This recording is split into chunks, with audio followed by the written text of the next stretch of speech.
السلام عليكم ورحمة الله وبركاته. إن الحمد لله نحمده ونستعينه ونستغفره ونعوذ بالله من شرور أنفسنا ومن سيئات أعمالنا. من يهده الله فلا مضل له ومن يضلل فلا هادي له. وأشهد أن لا إله إلا الله وحده لا شريك له. وأشهد أن محمدا عبده ورسوله الذي أرسله بالحق بشيرا ونذيرا وداعيا إلى الله بإذنه وسراجا منيرا. أما بعد فإن أصدق الحديث كتاب الله وخير الهدي هدي محمد صلى الله عليه وسلم.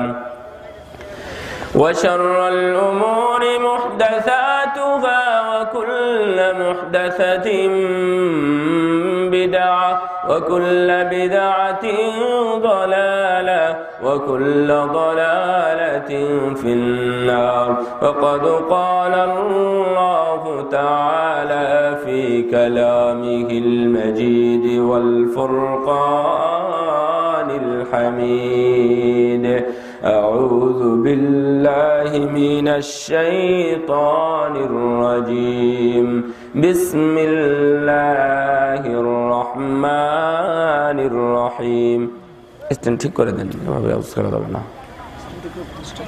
Stand ঠিক করে দেন, সামনে দিকে দিয়ে দাও, নাহলে এটা সরাই দেন। يا أيها الناس اتقوا ربكم الذي خلقكم من نفس واحدة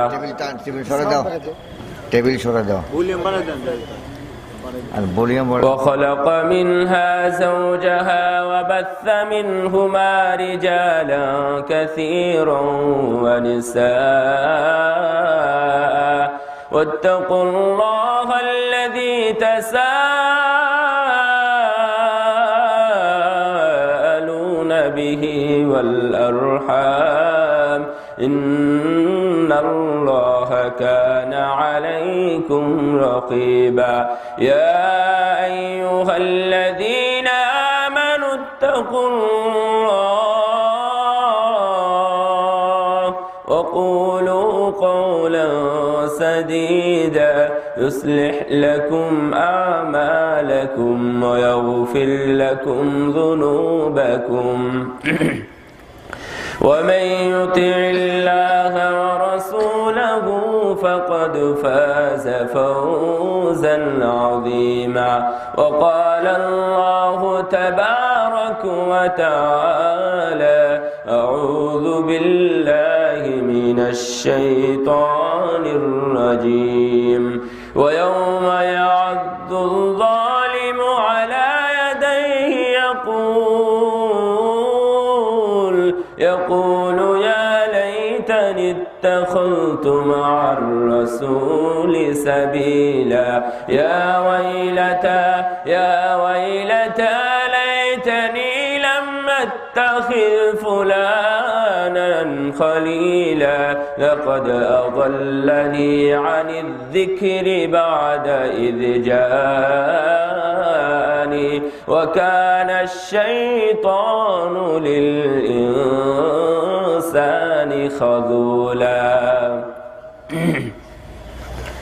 عن أنس بن مالك رضي الله تعالى عنه قال: أن رجلا جاء إلى النبي صلى الله عليه وسلم فسأله عن الساعة فقال: متى تقوم الساعة؟ فقال النبي صلى الله عليه وسلم: وماذا أعددت لها؟ فقال: لا شيء، أني أحب الله ورسوله. قال: أنت مع من أحببت. رواه البخاري. وعن أبي موسى الأشعري رضي الله تعالى عنه قال: قال رسول الله صلى الله عليه وسلم: مثل الجليس الصالح والسوء كحامل المسك ونافخ الكيل. فحامل المسك إما أن يحذيك وإما أن تبتاع منه وإما أن تجد منه ريحا طيبا ونافخ القير إما أن يحرق ثيابك وإما أن تجد منه ريحا خبيثا رواه البخاري وعن عمر بن الخطاب رضي الله تعالى عنه قال سمعت رسول الله صلى الله عليه وسلم يقول لو أنكم تتوكلون على الله حق توكله لرزقكم كما يرزق الطير تغدو خماصا وتروح بطانا رواه الترمذي وابن ماجه بإسناد صحيح وكما قال النبي صلى الله عليه وسلم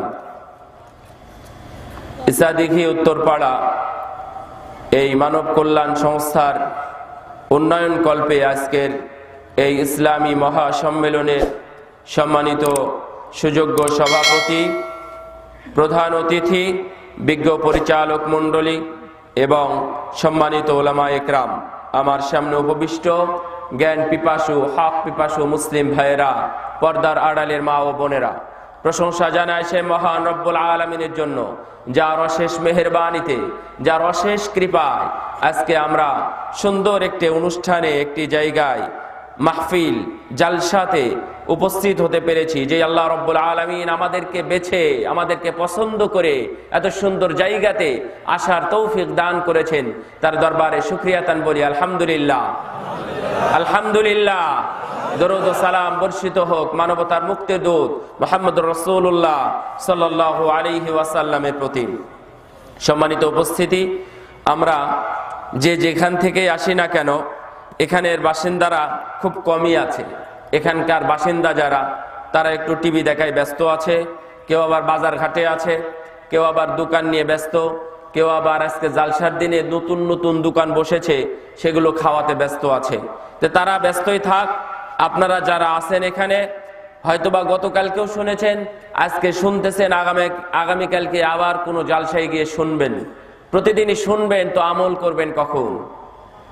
আমল করার জন্য একটু মানসিকভাবে প্রস্তুতি নিতে হয়, আর মানসিকতা রাখতে হয়, যদি আমল করার কিছু থাকে তাহলে আমি আমল করব। বুঝতে পেরেছেন তো? আমল করবেন। যদি আমল করার কিছু থাকে, প্রথমেই ছোট্ট একটা আমল সাথে করে নিয়ে যাবেন। এই জালসা এবং মাহফিলে অনেক আলোচনা শুনবেন। আমার পরে শেখ আমানুল্লাহ বিন ইসমাইল আল মাদানী হাফিজাহুল্লাহ রাআ ওয়া আইয়াদাহ, উনিও উপস্থিত আছেন। উনিও আপনাদের সামনে এসে উপস্থিত হবেন ইনশাআল্লাহ তার যথাসময়ে। তার আগ পর্যন্ত আমরা যেগুলো বলি সেগুলো শুনবেন এবং আমল করার চেষ্টা করবেন। তো উভয়ের আলোচনার মধ্যে আমি একটা কথা বলি। রাসূল সাল্লাল্লাহু আলাইহি ওয়াসাল্লাম, আমরা ফজিলতের পাগল, তো ফজিলতটা একটু পকেটে করে নিয়ে যাবেন সাথে। আলহামদুলিল্লাহ তামলাউল মিজান। কেউ যদি বলে আলহামদুলিল্লাহ, কি শব্দটা?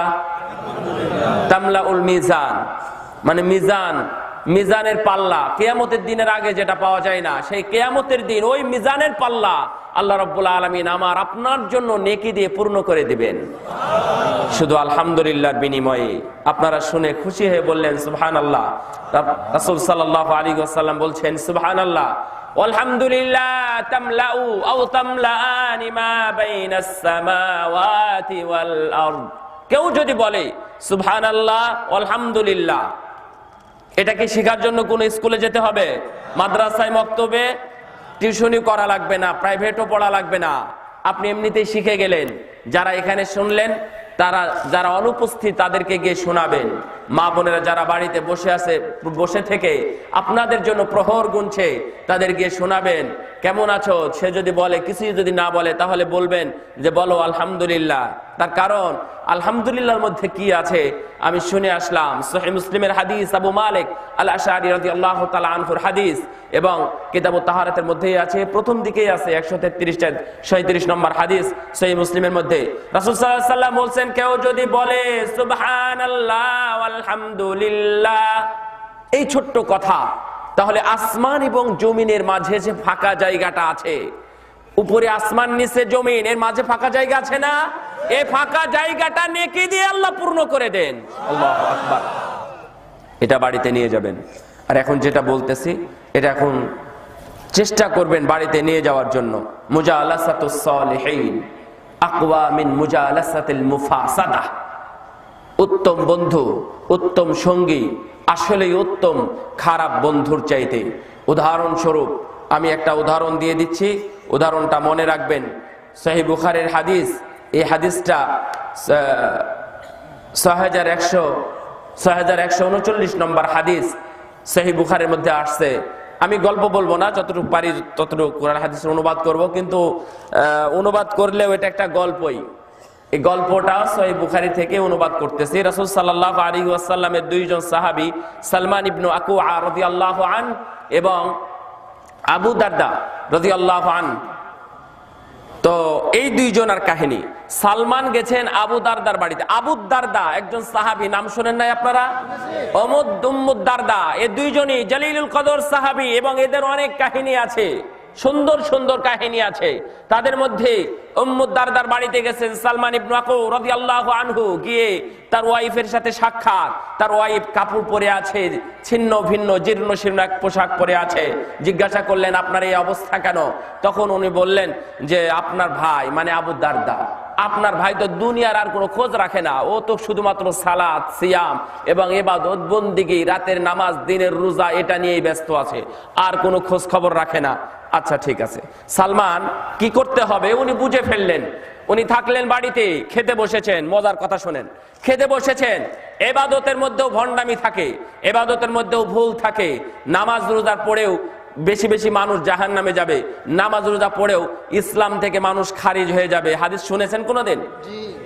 এই হাদিস যদি না শুনেন তাহলে একটা হাদিস নাম্বার দিচ্ছি, পড়ে নেবেন। সহিহ বুখারীর মধ্যে আসছে 5058 নম্বর হাদিস, অর্থাৎ 5058 নাম্বার হাদিস। দেখবেন বেশি সালাত, বেশি সিয়াম, বেশি ইবাদত, বেশি কোরআন তেলাওয়াত, এরপরেও আমার নবী 5 নম্বরে কথা বলেছেন ইয়ামরুকুনা মিনাদ-দ্বীন, ও যেন ইসলাম থেকেই বের হয়ে গেল। তো অনুরূপ ভাবে আবু দারদা রাদিয়াল্লাহু আনহু ইবাদতের মধ্যে থাকার পরেও কি কি ভুলের মধ্যে আছেন, ভালো উত্তম সঙ্গী না পাওয়ার কারণে, তাকে ভুল না ধরিয়ে দেওয়ার কারণে কোন ভুলের মধ্যে আছে। মজার কথাটা শুনেন। সালমান রাদিয়াল্লাহু তাআলা আনহু খেতে বসেছেন দুপুরবেলা, ঠিক আবু দারদা খাওয়াচ্ছেন। তো আবু দারদার বাড়ি, উনি খাচ্ছেন না, মেজবান খায় না, মেহমান খাচ্ছে। তখন বলছেন আপনি খাবেন না? তখন আবু দারদা বলছেন যে না, আমি রোজা আছি। ভালো কাজ খারাপ কাজ? রোজা থাকে কি খারাপ কাজ? নিঃসন্দেহে ভালো কাজ। সবচাইতে আল্লাহকে বেশি কাছে পাওয়া যায় হচ্ছে সিয়ামের মাধ্যমে। তো বললেন যে তাহলে আমিও খাবো না। সালমান বলতেছেন তাহলে আমিও খাবো না, আমি আপনার বাড়িতে মেহমান, আপনি আমাকে খাওয়াবেন আর আপনি রোজা থাকবেন আর আমি বসে বসে খাবো, তা কি হয়? আপনিও খান তাহলে খাবো। রোজা ছিল সেটা নফল সিয়াম, নফল রোজা। তখন আবু দারদা খেলেন সাথে, একটা দূর হলো। ইবাদত করতেছিলেন কিন্তু ইবাদতটা বন্ধ করে দিলেন। উনি সিয়াম ভেঙে ইনার সাথে খেলেন, মেহমানের সাথে খেলেন। এরপরে রাত্রে ঘুমানোর পরে সবাই যখন ঘুমিয়ে গেছে, মানুষ ঘুমায়, ধরে নেন এখন 9টাতে যদি মানুষ সব কমপ্লিট করে তাহলে 9:30টায় শুয়ে যায়, তো 9:45টার দিকে তো মানুষ ঘুমায়। তখন উঠে যাচ্ছেন সালাতের জন্য। কে? আবু দারদা। নাম মনে রেখেছেন তো? আবু দারদা উঠে যাচ্ছেন সালাতের জন্য।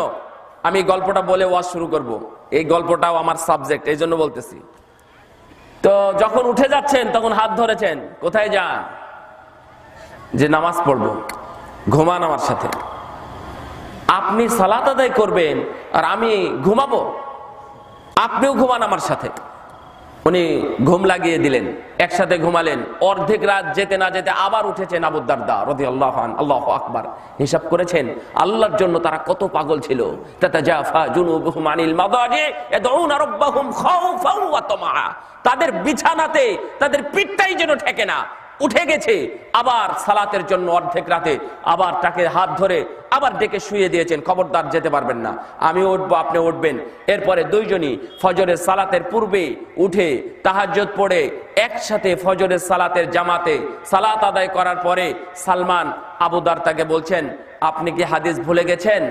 আপনি কি হাদিস ভুলে গেছেন? আমর ইবনে আস রাদিয়াল্লাহু তাআলা হাদিস, রাসূল সাল্লাল্লাহু আলাইহি ওয়াসাল্লাম বলছেন শোনো, তোমার প্রতি তোমার এই শরীরের একটা হক আছে, সে একটু বিশ্রাম চাই। তোমার চোখেরও একটা হক আছে, সে চোখটা বন্ধ করতে চায়, সে বিশ্রাম চায়, সে শুধুমাত্র তাকিয়েছিল, একটু চোখটা বন্ধ করতে চায়, ওর একটা হক। ওয়া ইন্না লিজাওজিকা আলাইকা হাক্কা, তোমার স্ত্রীর একটা হক আছে, সে তোমাকে বিছানায় পেতে চায়।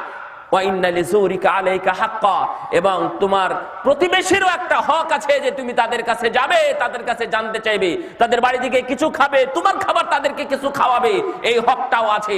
এই হকটা কে আদায় করবে? তুমি শুধু নামাজ রোজা নিয়ে পড়ে আছো, তোমার স্ত্রীর খোঁজ নাই, তোমার বাড়ি ঘরের খোঁজ নাই, তুমি শুধুমাত্র সালাত সিয়াম এটা নিয়ে আছো। তখন আবু দারদা রাদিয়াল্লাহু আনহু বললেন, সত্যি মুজালাসাতুস সালিহিন, উত্তম বন্ধু কাকে বলে, উত্তম সঙ্গী কাকে বলে, পরহেজগার বন্ধু কাকে বলে, মুমিন বন্ধু কাকে বলে, আমি আজকে বুঝলাম। সালমান আমার সাথে যদি উত্তম বন্ধু, উত্তম ব্যক্তি, পরহেজগার ব্যক্তি যদি আমার সাথে থাকতো এবং এই ভুলগুলো ধরিয়ে দিত, তাহলে এতদিন যে ভুলটা আমি করেছি, নামাজের মধ্যেও ভুল, আমার এই সিয়ামের মধ্যেও ভুল, আমার ইবাদতের মধ্যেও ভুল, তাহলে এই ভুলটা আমার আর হতো না। সম্মানিত উপস্থিতি, আপনার যদি ভালো বন্ধু থাকে তাহলে এই ভুল করতে পারবেন না। একটা আয়াত আমি আপনাদেরকে আগে বলি, সূরা যুখরুফ 25 নম্বর পারার 13 নম্বর পৃষ্ঠায় আছে, সূরা যুখরুফের 67 নম্বর আয়াত 67। আল্লাহ রাব্বুল আলামিন বলছেন, আল আখিল্লা ইয়াউমাইযিন বা'দুহুম লিবা'দিন আদু ইল্লাল মুত্তাকিন। আল আখিল্লা, উত্তম বন্ধু, যত তোমাদের উত্তম বন্ধু আছে। প্রথম যখন আয়াতটা আমি মদিনার মসজিদে গিয়ে শুনলাম, শেখ সালাহ আল বুদাইর হাফিজাহুল্লাহ, মদিনার মসজিদের ইমাম, মাগরিবের সালাতে পড়লেন, উনি পড়তেছিলেন এইটা। তো পড়তে পড়তে যখন এই আয়াতে 67 নম্বর আয়াতে যখন উনি আসলেন, এই আয়াতটা উনি রিপিট করে 3 বার পাঠ করলেন এবং শেষের বেলাতে উনি পাঠ করতে করতে কেঁদে ফেললেন। তো আমি শুনলাম এই আয়াতটার মধ্যে এমন কি আছে? আমি তো পড়াশোনা করেই গেছি, আমি পড়াশোনা জাননেওয়ালা সার্টিফিকেটধারী একজন মানুষ, আমার অনেক সার্টিফিকেট, সেই সার্টিফিকেটধারী মানুষ। আমি আবার নতুন করে খোঁজার নিয়াত করলাম যে দেখি আমি রোমে গিয়ে দেখবো যে আয়াতের মধ্যে এমন কি আছে, এই আয়াতের মধ্যে এমন কি আছে যে উনি 3 বার পড়লেন, আবার উনি পড়তে গিয়ে কেঁদে ফেললেন কেন? আমি গিয়ে দেখলাম সত্যি কাদার মতোই, এবং 3 বার নয়, আরো বার বেশি বার পড়ার মতো একটি আয়াত। আল্লাহিল্লা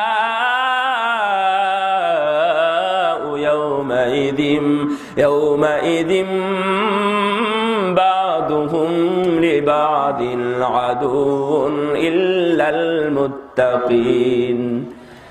যারা দুনিয়াতে ভালো ভালো বন্ধু ছিল, অন্তরঙ্গ যারা বন্ধু ছিল, যাদের জ্বালায় তুমি থাকতে পারো না, যাদের মহব্বতে একবার না দেখলে তুমি থাকতে পারো না, যাদের তোমার ভালো বন্ধু ছিল, সেই দিন কিয়ামতের দিন তারা সবাই একে একে পরস্পরে সবাই শত্রু হয়ে যাবে, কেউ থাকবে না, সবাই শত্রু। এই আয়াতের ব্যাখ্যা দেখেন, আরেক আয়াতে যান, সূরা আবাসার শেষের দিকে আছে না, يوم يفر المرء من أخيه وأمه وأبيه وصاحبته وبنيه لكل امرئ منهم يومئذ شأن يغنيه। আমরা জানি সবাই সেই দিন কেউ থাকবে না, বাবা পালিয়ে যাবে। বাবা পালাবে মানে বলেন কি? বাবা পালায়। যেই সন্তান যখন বুকের উপর নিয়ে সন্তানকে যখন খেলাধুলা করতেছে, সন্তানের এই খেলার মাঠ হলো বাবার বুক, এই বুকের উপর যখন খেলাধুলা করতেছে, খেলাধুলা করতে করতে যখন সে পায়খানা করে দিয়েছে অথবা পেশাব করে দিয়েছে, হঠাৎ করে বাচ্চাটাকে এভাবে তুলে ফেলে দিয়েছে, পৃথিবীতে এরকম কোন বাপ আছে? পেশাব করলে সন্তানকে তুলে ফেলে দেয়, এরকম কোন বাপ আছে? ওদের সাথে ধরেই রাখে না, যদি আমি হটাই, যদি সরিয়ে দিই, তাহলে ও আর পেশাব করতে পারবে না, ওর ক্ষতি হবে। পেশাব করতেছে বাবার বুকের উপর, এই বাবা সেই দিন পালিয়ে যাবে। যেই বাবা এমন ছাতা হয়েছিল, যেই বাবার জন্য সে লেখাপড়া করতে পেরেছিল, যেই বাবার জন্য মাথা উঁচু করে দাঁড়াতে পেরেছিল, যেই বাবার জন্য সমাজের মানুষ অন্যরা কথা বলতে পারতো না, সেই বাবাকে ছেড়ে কিয়ামতের দিন সন্তান পালিয়ে যাবে। পৃথিবীতে সবচেয়ে মানুষ যাকে বেশি ভালোবাসে, ভালোবাসা অন্য ক্ষেত্রে আর কি ইশক বা প্রেম যেটাকে বলা হয়, মানুষ যাকে বেশি ভালোবাসে তা হলো তার স্ত্রী। এই স্ত্রীও সেই দিন পালিয়ে যাবে, আর স্বামী অনুভব করবে যে আমাকে ছেড়ে আমার স্ত্রী পালিয়ে যাচ্ছে, আর স্ত্রী অনুভব করবে যে আমাকে ছেড়ে আমার স্বামী পালিয়ে যাচ্ছে। এই যখন বিভীষিকাময় এই অবস্থায় হবে, আল্লাহ রাব্বুল আলামিন এই সূরা যুখরুফের 67 নম্বর আয়াতে এক যুগান্তকারী এক ভিন্ন এক ঘোষণা দিয়ে দিলেন আপনাদেরকে এবং আমাদেরকে, মুমিনদেরকে শুভ সংবাদ দিয়ে বললেন, ইল্লাল মুত্তাকিন, পালাবে না তারা যারা তোমার মুত্তাকি বন্ধু। তার মানে আপনার যদি মুত্তাকি বন্ধু থাকে ওরা পালাবে না, আপনিও পালাবেন না যদি আপনি কারো মুত্তাকি বন্ধু হিসাবে পরিচিত হন। এ ভাই, যদি আমার ইমানের ভিত্তিতে, ইসলামের ভিত্তিতে যদি আমি এনার সাথে বন্ধুত্ব করে থাকি, যদি ভাই ভাই সম্পর্ক থাকে, তাহলে আমি এনাকে দেখে পালাবো না। এটাই কোরআনের আয়াত, এটাই বলতেছেন আল্লাহ রাব্বুল আলামিন। আপনারা হয়তো এতদিন হতাশার কথা শুনেছেন, হতাশার ওয়াজ শুনেছেন, হতাশার বাণী শুনেছেন, কিন্তু কোরআন থেকে আমরা এই আশার বাণী শুনতে পারি যে না, আমার যদি ভালো বন্ধু থাকে একজন, তাহলে একজনই সেই দিন আমার উপকার করবে, একজনই আমার পাশে থাকবে ভালো বন্ধু হিসাবে, মুমিন বন্ধু হিসাবে। আপনাকে আমরা জিজ্ঞাসা করতে চাই, আপনার ভালো বন্ধুকে, আপনি কার সাথে বন্ধুত্ব স্থাপন করেছেন, কার সাথে আপনি চলাফেরা করেন, কার সাথে উঠেন, কার সাথে বসেন, কার সাথে চায়ের স্টলে বসে আড্ডা দেন, কার সাথে মুড়ে বসে আড্ডা দেন, কার সাথে বসে নির্বাচনী গল্প করেন, কার সাথে বসে আপনি, কার সাথে হেঁটে হেঁটে আপনি মিছিল করেন, কার চরিত্র ফুলের মতো পবিত্র, কার চরিত্র ফুলের মতো পবিত্র, কার পিছনে স্লোগান দিয়েছিলেন, এটা আজকে দেখার সময় হয়েছে, এটা আজকে বিবেচনা করার সময় হয়েছে।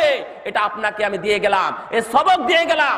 আজকে থেকে নিয়ে আগামী 24 ঘন্টার মধ্যে খুঁজে বের করবেন আমার বন্ধুকে, যে কিয়ামতের দিন আমার উপকার করবে, এবং কিয়ামতের দিন যদি আমার ভালো বন্ধু থাকে তাহলে কি উপকার হবে।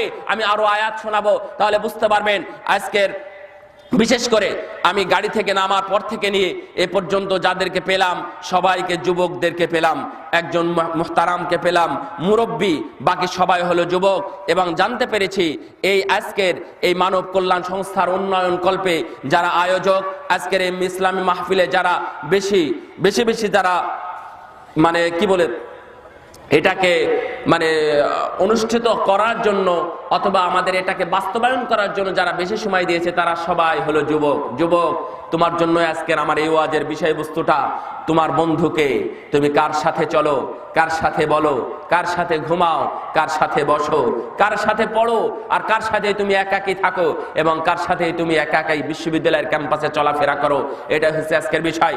আল্লাহ রাব্বুল আলামিন দেখেন, এই আয়াতের ব্যাখ্যা দেখবেন, আপনারা একটু ব্যাখ্যা দেখবেন। তাফসির ইবনে কাসির আছে, তাফসির ইবনে কাসিরের মধ্যে অনেকগুলো হাদিস নিয়ে এসেছেন। তাফসির ইবনে কাসির, তাফসির তাবারি, তাফসির কুরতুবী, সব তাফসিরের মধ্যে আছে। এবং মজার ব্যাপার হলো দেখবেন কতগুলো হাদিস নিয়ে এসেছেন মুফাসসিরেরা, প্রায় 11টা থেকে 12টা হাদিস নিয়ে এসেছেন এই আয়াতের পক্ষে, যে ভালো বন্ধু থাকলে কি হবে। আমিও আপনাদেরকে কয়েকটা শোনাবো ইনশাআল্লাহ। এই জন্য যুবকরা, তোমরা আগে সাবজেক্টটা নির্ধারণ করে নাও। আজকের বিষয়বস্তু হলো ভালো সঙ্গ গ্রহণ করা, ভালো বন্ধু গ্রহণ করা। খারাপ বন্ধু যদি থাকে তাহলে সেটাকে ত্যাগ করা। যদি আমি তাকে সংস্কার করতে পারি, সংশোধন করতে পারি, বেনামাজি বন্ধুকে, বেরোজাদার বন্ধুকে অথবা সিগারেটখোর বন্ধুকে যদি আমি সংশোধন করতে পারি তাহলে তাকে আমি করব।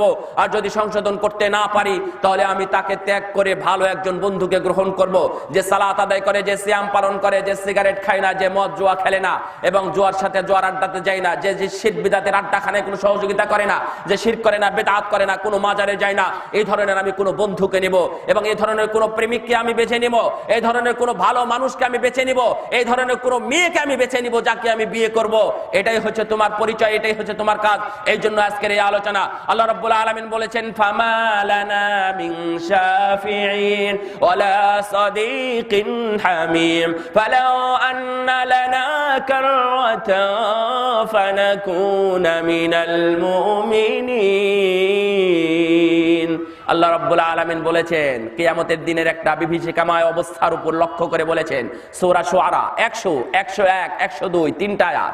সূরা শুআরা 19 পারায় আছে 10 নম্বর পৃষ্ঠায় আল্লাহ রাব্বুল আলামিন বলেছেন 100, 101 এবং 102 নম্বর আয়াতে কি বলেছেন ওই প্রেক্ষাপটটা আগে বলেনি। কিয়ামতের দিন ওই সূরা যুখরুফের 67 নম্বর আয়াতের তাফসীরগুলো দেখলে অনেক হাদিস পাবেন। তার মধ্যে একটা হাদিস তিরমিজির মধ্যে এসেছে, মুসনাদে আহমদের মধ্যে এসেছে, দুইজন বন্ধু চলবে একদিকে, তারা যাচ্ছে জাহান্নামের দিকে। মনে রাখবেন, আমার দিকে তাকান একটু, জাহান্নামের দিকে যাচ্ছে। যাওয়ার পথে দেখা হবে আবার সেই দুইজন বন্ধু যারা ঈমানের উপরে, তাকওয়ার উপরে, যারা ঈমানের উপরে, ইসলামের উপরে, তাকওয়ার উপরে যাদের বন্ধুত্ব ছিল, দিনের প্রতি দিনের মহব্বতের কারণে তাদের মহব্বত ছিল, সাক্ষাৎ হবে। কোথায় যাও? জাহান্নামে। আরে তুমি কেন জাহান্নামে? কেন? তোমার কারণে আমি দিন পেয়েছি, তোমার কারণে আমি হক পেয়েছি, তোমার কারণে আমি ভালোটা পেয়েছি, তোমার কারণে আমি বেদাত ছেড়েছি, তোমার কারণে আমি শিরক ছেড়েছি। আরে তোর কারণেই তো আমি মসজিদে যাওয়া শুরু করেছিলাম, আজ তুই আবার জাহান্নামে যাবি কেন? আমার নেকি কমে গেছে, আমারও তো নেকি আছে, আমারও নেকি কমে গেছে। ঠিক আছে, এই নেকিগুলো তুমি নিয়ে যাও। তুমি নিয়ে গিয়ে আল্লাহর দরবারে গিয়ে বলো অন্তত আমাদের দুইজনের একজন পার হোক। ঈমানের বন্ধুত্ব, ঈমানের বন্ধুত্ব, সেটা নিয়ে চলে যাবে। যাওয়ার পর আল্লাহ রাব্বুল আলামিনের সামনে হাজির করবে। আল্লাহ রাব্বুল আলামিন তখন বলবেন এই দিনে তোমাকে কে দিল নেকি? তখন সে বলবে আমার এক বন্ধু দিয়েছিল, যার সাথে আমার বন্ধুত্ব ছিল, ভালো বন্ধুত্ব, সুদখোর না, ঘুষখোর না, এই যে চটকদারি, জুলুমবাজ, রিলিফের মাল চোর, খেকো যারা, এরা কিন্তু না। যারা রিলিফের মাল চুরি করে এতিমের সম্পদ, গরিবের ফকিরের সম্পদগুলো এমনিতে খেয়ে ফেলে, ওরা না। যারা জাল জুয়ারি করে, যারা ইত্যাদি জুলুম অন্যায়ের মধ্যে, অত্যাচার অনাচারের মধ্যে থাকে, ওরা বন্ধু নয়। জাস্ট ঈমানের জন্যই আমার বন্ধুত্ব ছিল ওর সাথে, সেই আমাকে দিয়েছে। আল্লাহ রাব্বুল আলামিন বলবেন যে ডাকো ওকে। আজকের দিনে যে তোমাকে মূল্যায়ন করতে পারে, আমিও তাকে মূল্যায়ন করতে পারি, কারণ আমার জন্য তাদের বন্ধুত্ব ছিল। যাও তোমরা দুইজনেই জান্নাতে চলে যাও। রাসূল সাল্লাল্লাহু আলাইহি ওয়াসাল্লামের এই কাহিনী কেন? যখন কিছু মানুষকে জাহান্নাম থেকে মুক্তি দিয়ে জান্নাতের দিকে নিয়ে যাওয়া হবে, অথবা যাদের ঘোষণা করা হয়েছিল এরা জাহান্নামী, অথচ তারা চলে যাচ্ছে যখন জান্নাতে, তখন এই জাহান্নামীরা অথবা কাফেরেরা বলবে এরা কোথায় যায়? এরা জান্নাতে যায় কেন? এরা তো জাহান্নামী, এরা জান্নাতে যায় কেন? তখন তাদেরকে বলা হবে যে এদের বন্ধুত্বের কারণে এদের আজকে মুক্তি দেওয়া হয়েছে। সুবহানাল্লাহিল আযীম ওয়া বিহামদিহি। আপনি কার সাথে বন্ধুত্ব করেন? তখন বলবে ফামা লানা মিন শাফিঈন, আমাদের তো কেউ সুপারিশ করবে না আজকে রে, কোনো সুপারিশকারী নেই, আমরা তো বড় মুসিবতে আছি। ওয়ালা সাদীকিন হামীম, কোনো সুপারিশকারী নেই, ঠিক আছে, কিন্তু ভালো বন্ধু নেই।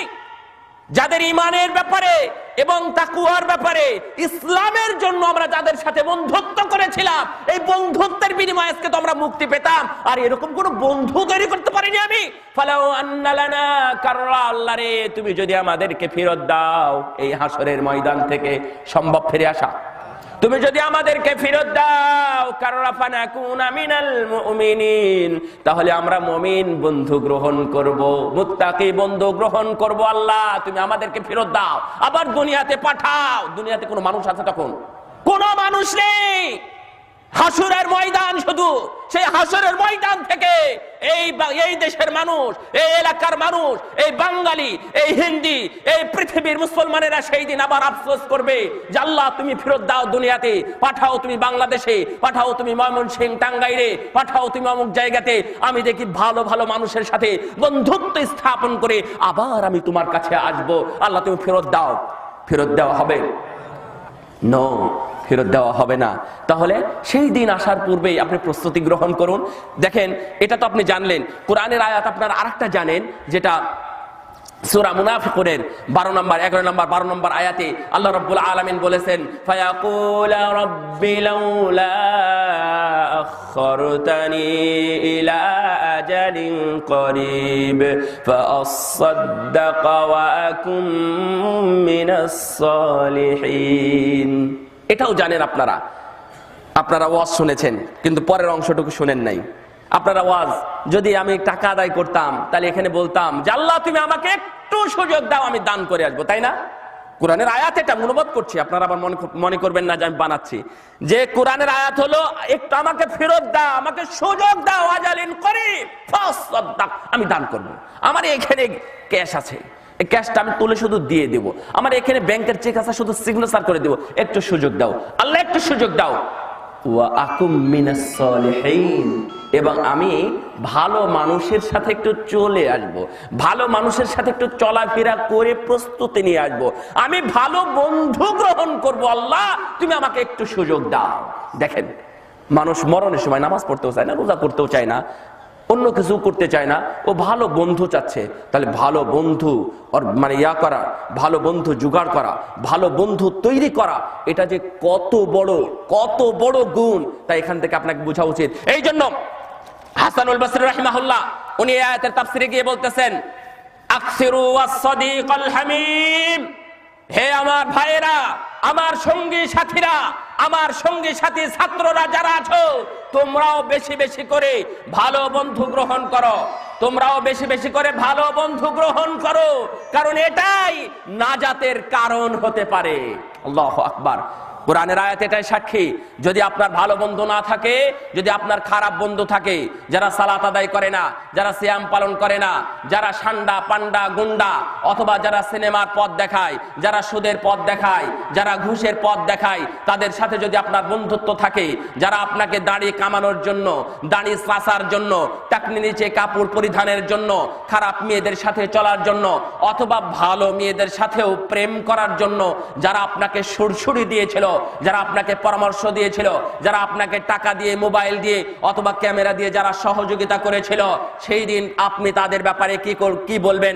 একটু চলেন যাই সূরা ফুরকানের 27, 28 এবং 29 নম্বর আয়াতে আল্লাহ রাব্বুল আলামিন বলছেন, যেটা আমি তেলাওয়াত করেছি, ইয়াউমা ইয়াউদ্দুল যালিমু আলা ইয়াদাইহি ইয়াকুলু ইয়া লাইতানি اتخذت مع الرسول سبيلا يا ويلتى ليتني لم أتخذ فلانا خليلا لقد أضلني عن الذكر بعد إذ جاءني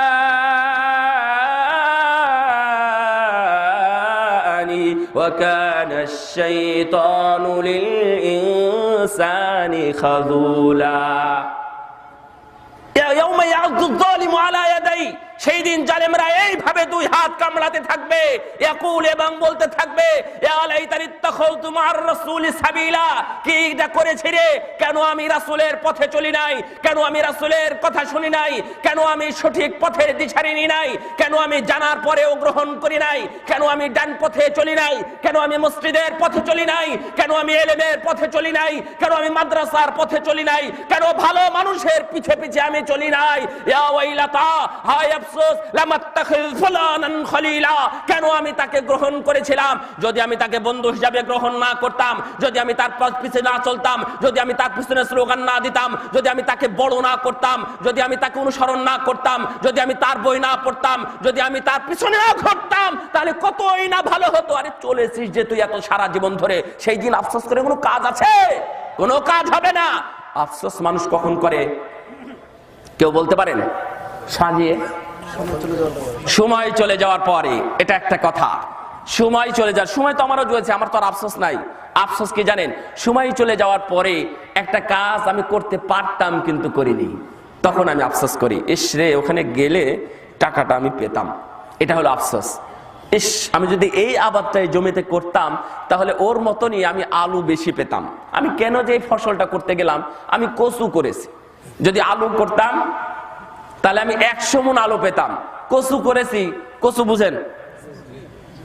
আচ্ছা, তো কচু করেছি, কচু করার কারণে ওখানে পেয়েছি আমি মাত্র 10 মণ, কিন্তু যদি আলু করতাম তাহলে আমি এতটা পেতাম। কি যে করেছি, এটা আমার ভুলই হয়েছে।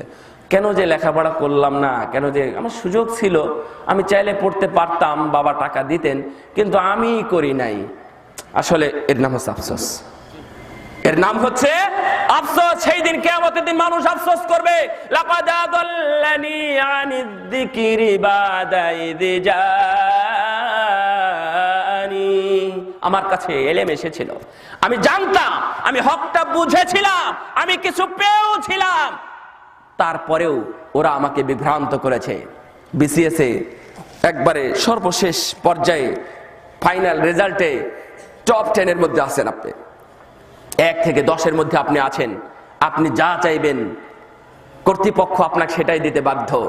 আপনি যদি প্রশাসনে যেতে চান চাইলে যেতে পারেন, যদি আপনি কাস্টমসে যেতে চান তাহলে আপনি যেতে পারেন, যদি আপনি এয়ারপোর্টে যেতে চান যেতে পারেন, যদি আপনি সচিবালয়ে যেতে চান আপনি সেখানেও যেতে পারেন, মিনিস্ট্রি যেতে চান তাহলে সেখানেও যেতে পারেন, আপনি যদি শিক্ষালয়ে যেতে চান আপনি তাও যেতে পারেন। তো আপনি মনে মনে ভাবলেন যে না, আমি শিক্ষকই হব, কলেজের টিচার হব। তো এটা সিদ্ধান্ত দিয়ে 2-একটা অপশন বাকি রেখে দিয়ে এসেছেন, বন্ধুদের সাথে গল্প করতেছেন। তখন আপনার বন্ধু বলতেছে যে কি করেছিস, শিক্ষক হবে কেন? বন্ধু পরামর্শ দিচ্ছে, পরামর্শ দেয় তো বন্ধুরা, এটা নিবি কেন, তুই প্রশাসনে যা, না হলে কাস্টমসে যা, না হলে পোর্টে যা, না হলে এয়ারপোর্টে যা। এখানে গেলে কিছু টাকা পয়সা খরচ হবে, 5 লাখ লাগুক আর 10 লাখ লাগুক, কিছু টাকা খরচ হবে। ওখানে যেতে যাওয়ার জন্য কিছু টাকা লাগে, ওখানে এস্টাবলিশ হতে কিছু টাকা পয়সা খরচ হয়। তবে তুই খরচ করবি, 1 বছরের মধ্যে ওই টাকা উঠবে, তোর গাড়িও হবে, তোর বাড়িও হবে, তোর সবকিছুই শোধ হয়ে যাবে, যা ওখানে যা।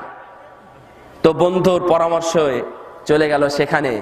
1 বছরে তার বাড়ি হলো, গাড়ি হলো, 2 বছরে তার আরেকটি কিছু হলো, 5 বছরে কুপোকাত হয়ে গেল, তার অসুস্থ হয়ে গেল, ক্যান্সার ধরা পড়লো।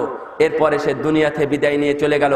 কিয়ামতের দিন সে বলবে লাকাদ আযাল্লানি আনিয যিকরি বা'দা ইয জাআনি, সত্যি আমার কাছে ভালোটা এসেছিল সুযোগ, কিন্তু আমি ভালো সুযোগটা গ্রহণ করিনি, আমাকে খারাপ পথে চলতে এরাই আমাকে সহযোগিতা করেছিল। সেই দিন হয়তো আপনি এক সময় বলবেন ওয়াকালাল্লাযীনা কাফারু রব্বানা আরিনাল্লাযীনা ইয়াদুল্লানা মিনাল জিন্নি ওয়াল ইনস, জিন এবং ইনসানদের মধ্যে থেকে যারা আমাকে বিভ্রান্ত করেছিল, যারা আমাকে খারাপ পথ দেখিয়েছিল, যারা আমাকে এই পথে চলতে সহযোগিতা করেছিল, তাদেরকে দেখাও, নিয়ে এসো তাদেরকে। তারা আমাকে বিভ্রান্ত করেছিল, কি করব? তারা আমি তাদেরকে আগে আমার পায়ের তলে পিষ্ট করব, পায়ের তলে আগে পিষবো, পিষার পরে আমি জাহান্নামে যাব। আরে তুমি তাদেরকে পিষবে কি না পিষবে এই ফয়সালা তো তুমি সেদিন দিলেই হবে না, তুমি সেদিন বললেই তো হবে না। পিষা না পিষার বিষয় ওটা আল্লাহ রাব্বুল আলামিন জানেন, কিন্তু তুমি যে ক্ষতিগ্রস্ত হয়েছো তা প্রমাণ হয়ে গেছে। বুঝেন নাই কথা? আপনার কারণে কেউ ধরে নেন বিভ্রান্ত হলো, বিভ্রান্ত হয়ে সে ওই পথে চলতে থাকলো, আপনি এদিকে তওবা টোবা করে আপনি ভালোভাবে মৃত্যুবরণ করলেন। আপনি সেই দিন ওই লোককে চাইবেন, চাইবেন না? ওই লোক আপনাকে চাইবে, কিন্তু আপনাকে পাবে, কারণ আপনি তো এদিক তওবা করে শেষ করে দিয়েছেন, আপনি ভালো অবস্থায় মৃত্যুবরণ করেছেন। কিন্তু তুমি যে ক্ষতিগ্রস্ত হয়েছো খারাপ বন্ধুদের সাথে চলার কারণে, তুমি ক্ষতিগ্রস্ত হয়েছো শুধু দুনিয়াতে নয় আখিরাতেও ক্ষতিগ্রস্ত হয়েছো, প্রমাণ আমরা এটাই পেয়েছি। সুতরাং সেই দিন তোমার আফসোস করে কোনো কাজ হবে না। এই জন্য ভাইরা, আপনি দুনিয়াতে ফিরে আসুন, দুনিয়াতে আপনি ভালো বন্ধু গ্রহণ করুন। হাসানুল বসরি রাহিমাহুল্লাহর কথা আপনি ফিরে আসুন। এবং উসমান ইবনে হাকিম রাহিমাহুল্লাহ সুন্দর একটি কথা বলেছে, আমি আপনাদেরকে শুনিয়ে দিই। উনি বলছেন ইসহাব মান হুয়া ফাওকাকা ফিদ-দীন ওয়া দুনাকা ফিদ-দুনিয়া, তুমি বন্ধুত্ব গ্রহণ করো, তুমি বন্ধুত্ব গ্রহণ করো তার সাথে, তুমি বন্ধু হিসেবে গ্রহণ করো তাকে যে তোমার চাইতে দ্বীনের দিক থেকে, তাকওয়ার দিক থেকে, ইসলামের দিক থেকে উঁচু। আরে তোমার চাইতে যে ভালো মুসলমান তুমি তাকে বন্ধু হিসেবে গ্রহণ করো। মানুষ 3টা কারণে বন্ধুত্ব গ্রহণ করে, মানুষ 3টা কারণে আরেকজনকে বন্ধু হিসেবে গ্রহণ করে। আমার দিকে দেখেন এবং শুনেন। 1 নম্বর অর্থের কারণে, না 1 নম্বর হলো সৌন্দর্যের কারণে। মানুষ কি কারণে বন্ধুত্ব গ্রহণ করে? সৌন্দর্যের কারণে। ও হলো সুন্দর, ও হলো সুন্দরী, অথবা ওর মেয়ে হলো সুন্দরী, অথবা ওর বোন হলো সুন্দরী, আমি ওকে ভালোবাসি, ওকে ভালোবাসা শুরু করেছে। কি কারণে বন্ধুত্ব গ্রহণ করেছে? কি কারণে? সৌন্দর্যের কারণে।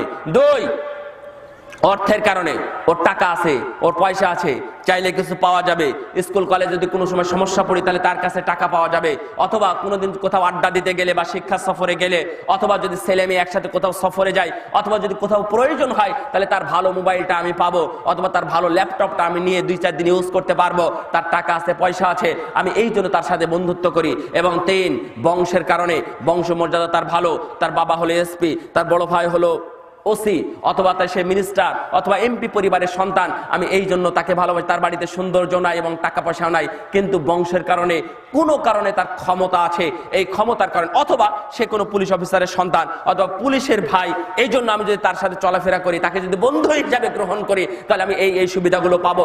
এই তিনটা কারণে মানুষ বন্ধুত্ব গ্রহণ করে। মনে রাখবেন, এই তিনটা কারণে কেউ যদি বন্ধুত্ব গ্রহণ করে, এই তিনটা কারণই হচ্ছে অচল, অকেজ কারণ। চতুর্থ কারণ হলো আল্লাহর জন্য কাউকে ভালোবাসা। কার জন্য ভালোবাসা? আল্লাহর জন্য কাউকে ভালোবাসা। এই চতুর্থটা গ্রহণ করতে হবে এবং এই গুণকে অর্জন করতে হবে। অর্জন করার জন্য পিছনে যদি কিছু করতে হয় তাহলে করতে হবে। এই চতুর্থ কারণটা যদি আপনার ভিতরে থাকে, তাহলে হাদিসগুলো একটু শুনবেন, তাহলে আপনি বুঝতে পারবেন। রাসূল সাল্লাল্লাহু আলাইহি ওয়াসাল্লাম ভালো বন্ধু এবং খারাপ বন্ধুর উদাহরণ দিতে গিয়ে বলেছেন, সহিহ বুখারীর হাদিস, আবু মুসা আশআরী রাদিয়াল্লাহু তাআলা আনহু থেকে বর্ণিত, রাসূল সাল্লাল্লাহু আলাইহি ওয়াসাল্লাম বললেন, মাতালুল জালিসিস সালিহি ওয়াস-সুই কাহামিলিল মিসকি ওয়া নাফিখিল কির। মানে হচ্ছে বাস্তব কথা, মানে হচ্ছে আমাদের এই সমাজের কথা রাসূল সাল্লাল্লাহু আলাইহি ওয়াসাল্লাম তুলে ধরেছেন। শোনো আমার উম্মতেরা, তোমরা যে ভালো বন্ধু গ্রহণ করবে আর খারাপ বন্ধুর সাথে চলাফেরা করবে, এদের একটা উদাহরণ তোমরা শুনে যাও, তোমরা একটা উদাহরণ নিয়ে যাও। ভালো মানুষ যে ভালো বন্ধুদের সাথে চলে, সেই যেন একটা আতর বিক্রেতার সাথে থাকলো। আতর বিক্রেতা যদি কারো বন্ধু হয়, আতর বিক্রেতা তোমাকে এমনিতেই কিছু দিবে, ফ্রিতে দিবে, মাজ্জানান, এমনিতেই তুমি পেয়ে যাবে। আর যদি সে না দেয়, তাহলে তুমি তো কিনবে তো মানুষ।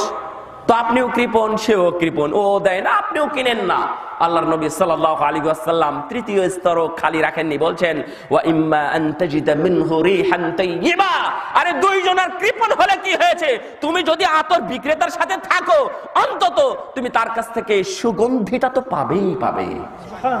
আপনি ভালো বন্ধু গ্রহণ করুন, সে আপনাকে দেয় না, আপনিও তাকে দেন না।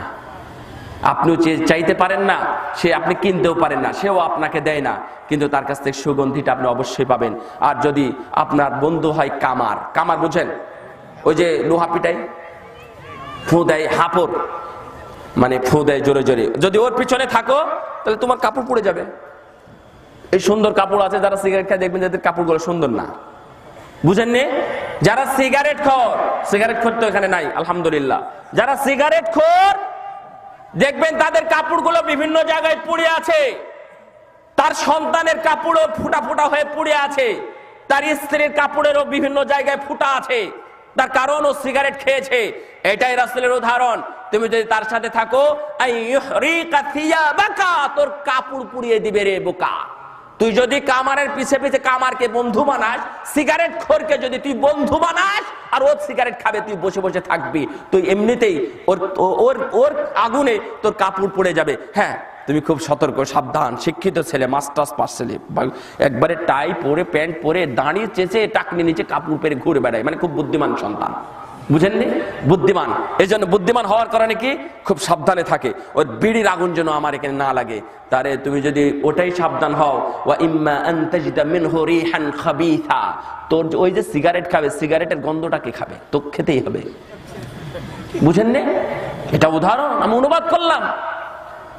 তুমি যদি কামারের কাছে থাকো, সতর্কতার সাথে থাকলে ওর যে ধোঁয়ার গন্ধ, ও ধোঁয়ার গন্ধে তোমার চোখ নাক বন্ধ হয়ে যাবে, এটা তো তোমাকে সহ্য করতে হবে। আরে বন্ধু হিসেবে ওকে গ্রহণ করতে হবে, কে তোমাকে বলেছে? ওকে তুমি গ্রহণ করতে পারো না। কোন সিগারেট খোর তোমার বন্ধু হতে পারে না, কোন বেনামাজি তোমার বন্ধু হতে পারে না। মনে রাখবেন, আপনার বন্ধুকে আপনাকে জিজ্ঞাসা করতে হবে। দেখেন, হাদিসটা শুনলে আপনি আরো আশ্চর্য হবেন। আনাস রাদিয়াল্লাহু তাআলা আনহু থেকে বর্ণিত, উনি বলছেন, আন্না রাজুলান জা'a ইলা নবী সাল্লাল্লাহু আলাইহি ওয়াসাল্লাম ফাসালাহু আনিস সাআ। একজন ব্যক্তি এসে রাসূল সাল্লাল্লাহু আলাইহি ওয়াসাল্লামকে জিজ্ঞাসা করলেন, ইয়া রাসূলুল্লাহ, মাতা তাকুমুস সাআ, কিয়ামত কখন হবে? আজব প্রশ্ন, কিয়ামত কখন হবে? এটা তো প্রশ্ন কেউ কোনোদিন করেনি। আবু হুরায়রাও করেনি, আবু বকর, উমর, উসমান, আলী ইনারাও কোনোদিন করেননি। আজগবি একজন মানুষ এসে জিজ্ঞাসা করছে, আল্লাহ রাসূল, কিয়ামত কিয়ামত কিয়ামত, এত কিয়ামতের কথা কেন? কিয়ামত হবে কখন? এই প্রশ্ন যখন করেছে, রাসূলুল্লাহ সাল্লাল্লাহু আলাইহি ওয়াসাল্লাম উত্তর না দিয়ে উল্টা প্রশ্ন করলেন, ওয়া মাযা আ'দাত লাহা, তুমি কি প্রস্তুতি নিয়েছো? কিয়ামত যদি এখন হয়, যদি আগামী কাল হয়, আগামী শুক্রবার যদি কিয়ামত হয়, আজকে তো শুক্রবার রাত না? আল্লাহুম্মা সাল্লি আলা মুহাম্মদ, আল্লাহুম্মা বারিক আলা মুহাম্মদ। তো বলছেন, তুমি কি প্রস্তুতি নিয়েছো কিয়ামতের জন্য?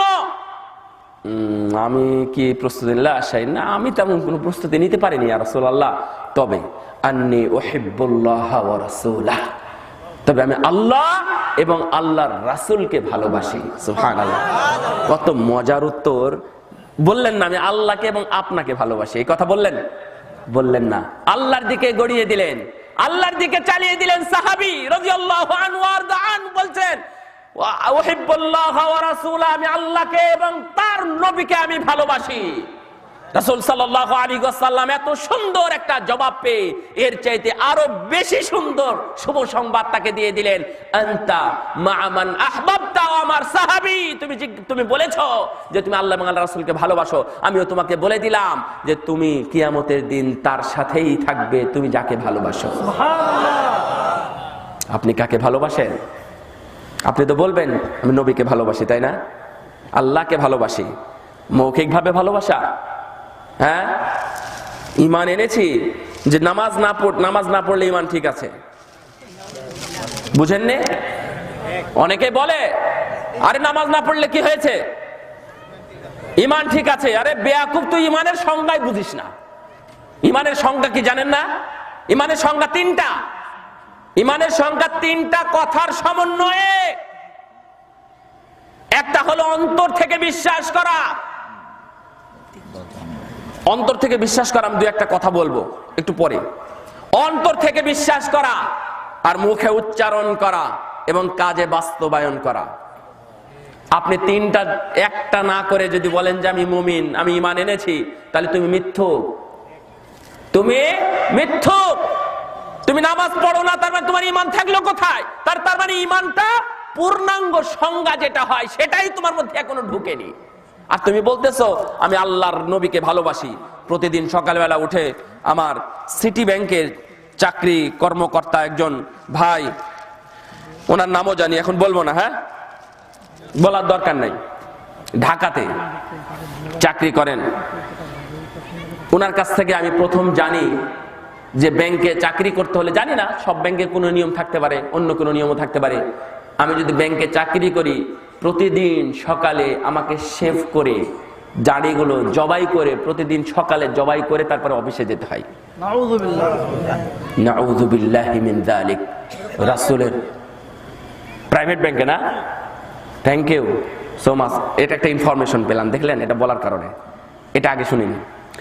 যদিও আমি প্রাইভেট ব্যাংকেও মাশাআল্লাহ আমাদের যেমন দাড়ি দেখছেন এরকম দাড়িওয়ালাও দেখেছি, কিন্তু হয়তোবা সে দাড়ি রাখেনি। এই জন্যই একদিনের ঘটনা, সে সাহারি খেয়ে উঠতে উঠতে ওর আবার একটা ধারণা যে রোজা থেকে দাড়ি কাটবো না, সাহারির আগে দাড়ি কাটবো। সাহারির আগে সে দাড়ি কাটতো আর কি। যাই হোক, দাড়ি একদিন তার কাটা হয়নি, উঠতে উঠতে ভাত খেতে খেতে ভুলে গেছে। তো যেহেতু এখন রোজা, ও দাড়ি আসবে না, ওই অবস্থায় গেছে। সে এসে আমাকে গল্প করতেছে, মাঝখানে কোনো রাবি নাই। ও আমাকে বলেছে, আমি আপনাকে বলতেছে যখন ঘরে ঢুকেছে অফিসে, তখন তার যে বস সে বলতেছে, এই দেখো একটা লুঙ্গি টুঙ্গি আছে কিনা। ঢাকাতে একটা মানুষকে, সেও একজন অফিসার, তার যে বস, সেই বস ওকে লক্ষ্য করে আরেকজন, এই দেখো একটা লুঙ্গি আছে কিনা। ফকিরটা এসেছে, ফকিরের পরনে কোনোদিন প্যান্ট থাকে, ফকিরের পরনে লুঙ্গি থাকা উচিত, ওকে একটা লুঙ্গি দাও, লুঙ্গি পরে আমাদের কাছে আসুক। আবার তুমি টাই পরেছে কেন? ফকিরের গলায় কোনোদিন টাই থাকে? ও এসে আমাকে বলতেছে, খুব ভালো ছেলে, অবশ্য চাকরি ছেড়ে দিয়েছে শুধু এই ধরনের কিছু কারণেই, এবং আরো কঠিন কথা আমাকে বলেছিল কিছু কথা। তো বলছে যে এমন ভাবে বললো, আমি কোনো জবাব দিতে পারলাম না। বলছে তোমার সাহস কত বড়, তুমি শেভ না করে ময়লা নিয়ে তুমি এই রুমে ঢুকেছ, এটা নাকি ময়লা। নাউযুবিল্লাহ মিন যালিক। তোমার বিচার দুনিয়াতেও হবে, তোমার বিচার আখিরাতেও হবে, মানুষ দেখবে তুমি যদি তওবা না করো। তুমি যা বলেছো তুমি দুনিয়াতেও এর শাস্তি পাবে, আখিরাতেও শাস্তি পাবে তুমি যদি তওবা না করো। তোমার জন্য দোয়া করি, তোমাকে আল্লাহ হেদায়েত দিক।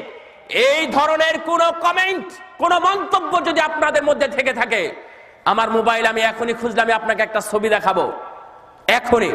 আজকে আমি ছবিটা দেখে চোখের পানি ফেলে দিয়েছি। ঢাকাতে বসে বসে আমি দেখলাম এত বড় বড় লম্বা দাড়ি। ওনার নাম বললে সমস্যা নেই, যদি উনি শুনেন, কোন অনলাইনের মাধ্যমে শুনতেছেন, ভাই আলম, সিসিসির সদস্য, মানে সৌদি আরবের বিখ্যাত একটা কোম্পানি, সেই কোম্পানির উনি চাকরিজীবী। তো বাড়িতে এসেছিলেন, স্ত্রীর সাথে তার 2 মিনিটও সঙ্গ হয়নি, 2 মাস ছিলেন, চলে গেছেন শুধুমাত্র দাড়ি রাখার কারণে। আজকে উনি হেরে গেছেন। জানি না আপনি যে পজিশনে আছেন, আমি তো সে পজিশনে নেই।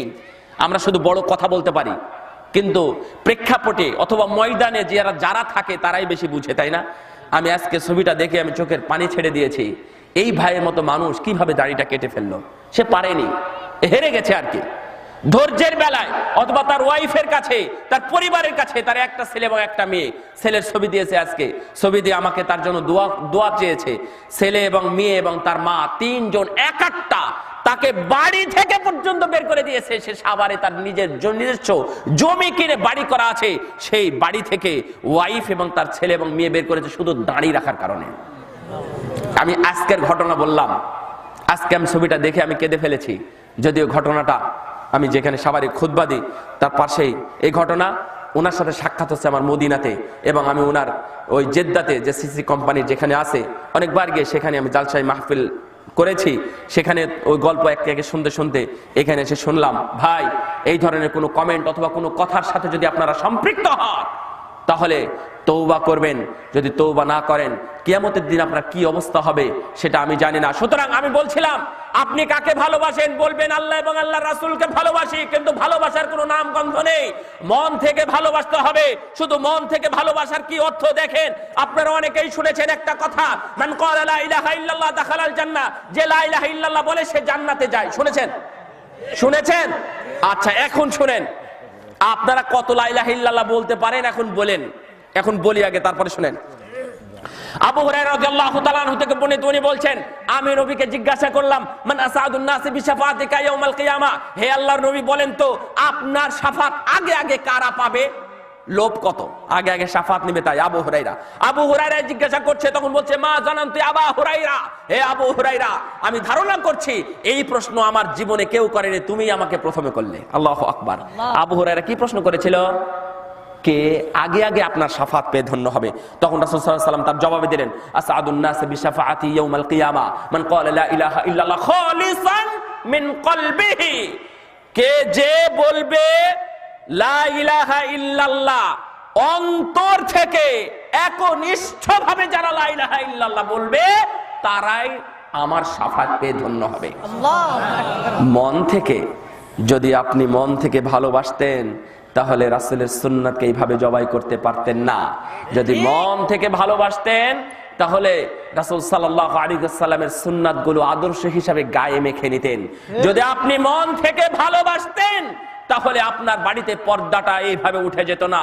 যদি আপনি মন থেকে ভালোবাসতেন তাহলে রাসূল সাল্লাল্লাহু আলাইহি ওয়াসাল্লাম যে বিধানগুলো যেভাবে দিয়েছেন আপনি সেভাবেই করতেন। আপনি মন থেকে ভালোবাসেন না, শুধুমাত্র মৌখিক কথা। আমার বক্তব্য এখন ওই দিকে ফিরে যায়, হাদিসের দিকে। রাসূলুল্লাহ সাল্লাল্লাহু আলাইহি ওয়াসাল্লাম বললেন, আনতা মা'a মান আহবাবতা, তুমি যাকে ভালোবাসো তুমি তার সাথেই থাকবে। আপনি কাকে ভালোবাসেন? যদি প্রশ্ন করি তাহলে আপনি একটু উত্তর বের করে নেন। তাহলে আপনি তার সাথে জান্নাতে থাকবেন, আপনি তার সাথে হাসরের ময়দানে থাকবেন। আপনি যাকে ভালোবাসেন তার সাথে কিয়ামতের দিন থাকবেন, হয় জান্নাতে থাকবেন যদি জান্নাতি হয়। সে যদি জাহান্নামী হয়, আপনি তাকে ভালোবাসেন, আপনিও জাহান্নামী, আপনি জাহান্নামে থাকবেন। সে যদি লাঞ্ছিত হয়, আপনিও লাঞ্ছিত হবেন। সে যদি অপমানিত হয় তাহলে আপনিও অপমানিত হবেন। সে যদি ভালো থাকে তাহলে আপনিও ভালো থাকবেন। সুতরাং আপনি যাকে ভালোবাসছেন সে যেন ভালো হয়, সে যেন মুত্তাকি হয়, সে যেন মুমিন হয়। মুমিন দেখে, ঈমান দেখে, ইসলাম দেখে, তাকওয়া দেখে মানুষকে ভালোবাসতে হবে। এই সম্পদ দেখে, এই সৌন্দর্য দেখে এবং বংশ দেখে যদি ভালোবাসেন তাহলে একদিন না একদিন অবশ্যই ঠকবেন। আনাস রাদিয়াল্লাহু তাআলা আনহুর বক্তব্যটা শেষ করিনি এখনো। রাসূল সাল্লাল্লাহু আলাইহি ওয়াসাল্লামের এই হাদিসের শেষে আনাস বিন মালিক রাদিয়াল্লাহু তাআলা আনহু বলছেন, قال আনাস, فما فرحنا بشيء فرحناكم قول النبي صلى الله عليه وسلم انت مع من احببت। সহিহ বুখারীর 3688 নম্বর হাদিস। উনি বলতেছেন, ফামা ফারিহনা বিশাইইন মা ফারিহনা বিকাউলি নবী সাল্লাল্লাহু আলাইহি ওয়াসাল্লাম আনতা মা মান আহবাবতা। আমি জীবনে রাসূলের কথায় যত খুশি হয়েছে। যুবক, ভালোবাসো, কার সাথে চলাফেরা করো, কার সাথে তুমি একান্তে মিলিত হও, তুমি কার সাথে সাথে ঘরের দরজা লাগিয়ে দিয়ে থাকো, তুমি কার সাথে মোবাইলে চ্যাট করো, কার সাথে তুমি মোবাইলে কথা বলো, কার সাথে তুমি রাত জেগে জেগে থাকো, তুমি কার সাথে আড্ডায় বসো, কার সাথে তুমি চা স্টলে বসো, চা স্টল তো তোমার ভালো বন্ধু, চা স্টল ম্যান যিনি যে চা বিক্রি করে তার সাথে ভালো বন্ধুত্ব আপনার, কারণ সে 3 টাকা চায়ের বিনিময়ে 3 ঘন্টা বসে থাকতে দেয়, ঠিক না বেঠে? ঠিক। বুঝেননি কথা? ওকে আপনি ভালোবাসেন কেন? ও ছবি দেখতে যায়, সিনেমা দেখতে যায়, 3 টাকার চা, চায়ের দাম 3 টাকা না হলে 5 টাকা, সর্বোচ্চ বাংলাদেশে 10 টাকা, অন্য জায়গাতে কোথাও 20 টাকা আছে। এই চায়ের দাম দিয়ে আপনি ওখানে 3 ঘন্টা বসে আছেন, তাহলে ভালো বন্ধু কি ইমাম হবে নাকি চা স্টল আলা হবে বলেন তো? চা স্টল আলাই তো ভালো বন্ধু। ইমাম সাহেব নামাজ শেষ হলে মুয়াজ্জিন বলে যান যান ঘরে তালা দিব, মসজিদ তালা দিবে, আর চা স্টল আলা যতক্ষণ বসে থাকবেন ততক্ষণ চা বিক্রি হবে, ও আপনাকে কোনোদিন তাড়াবে না। তাহলে বন্ধু ও ভালো, মানে ওই বন্ধুটাই ভালো, ও তাড়িয়ে দেয় না। বুঝেছেন কথা? তো আনাস রাদিয়াল্লাহু তাআলার বক্তব্যটা একটু শুনবেন মন দিয়ে। উনি বলছেন, আমার নবীর কথায় আমি যতদিন যা খুশি হয়েছি, আমি এই কথায় সবচেয়ে বেশি খুশি হয়েছি। কেন? উনি ওটা বলেছেন, অর্থাৎ আনাস রাদিয়াল্লাহু তাআলা বলেছেন যে কেন উনি সবচেয়ে বেশি খুশি হয়েছেন। বলছেন, আনা উহিব্বুন নবী সাল্লাল্লাহু আলাইহি ওয়াসাল্লাম ওয়া আবু বকরিন ওয়া উমারা, আমি আল্লাহর নবী, ওমর এবং আবু বকর, আমি এই 3 জনকে ভালোবাসি।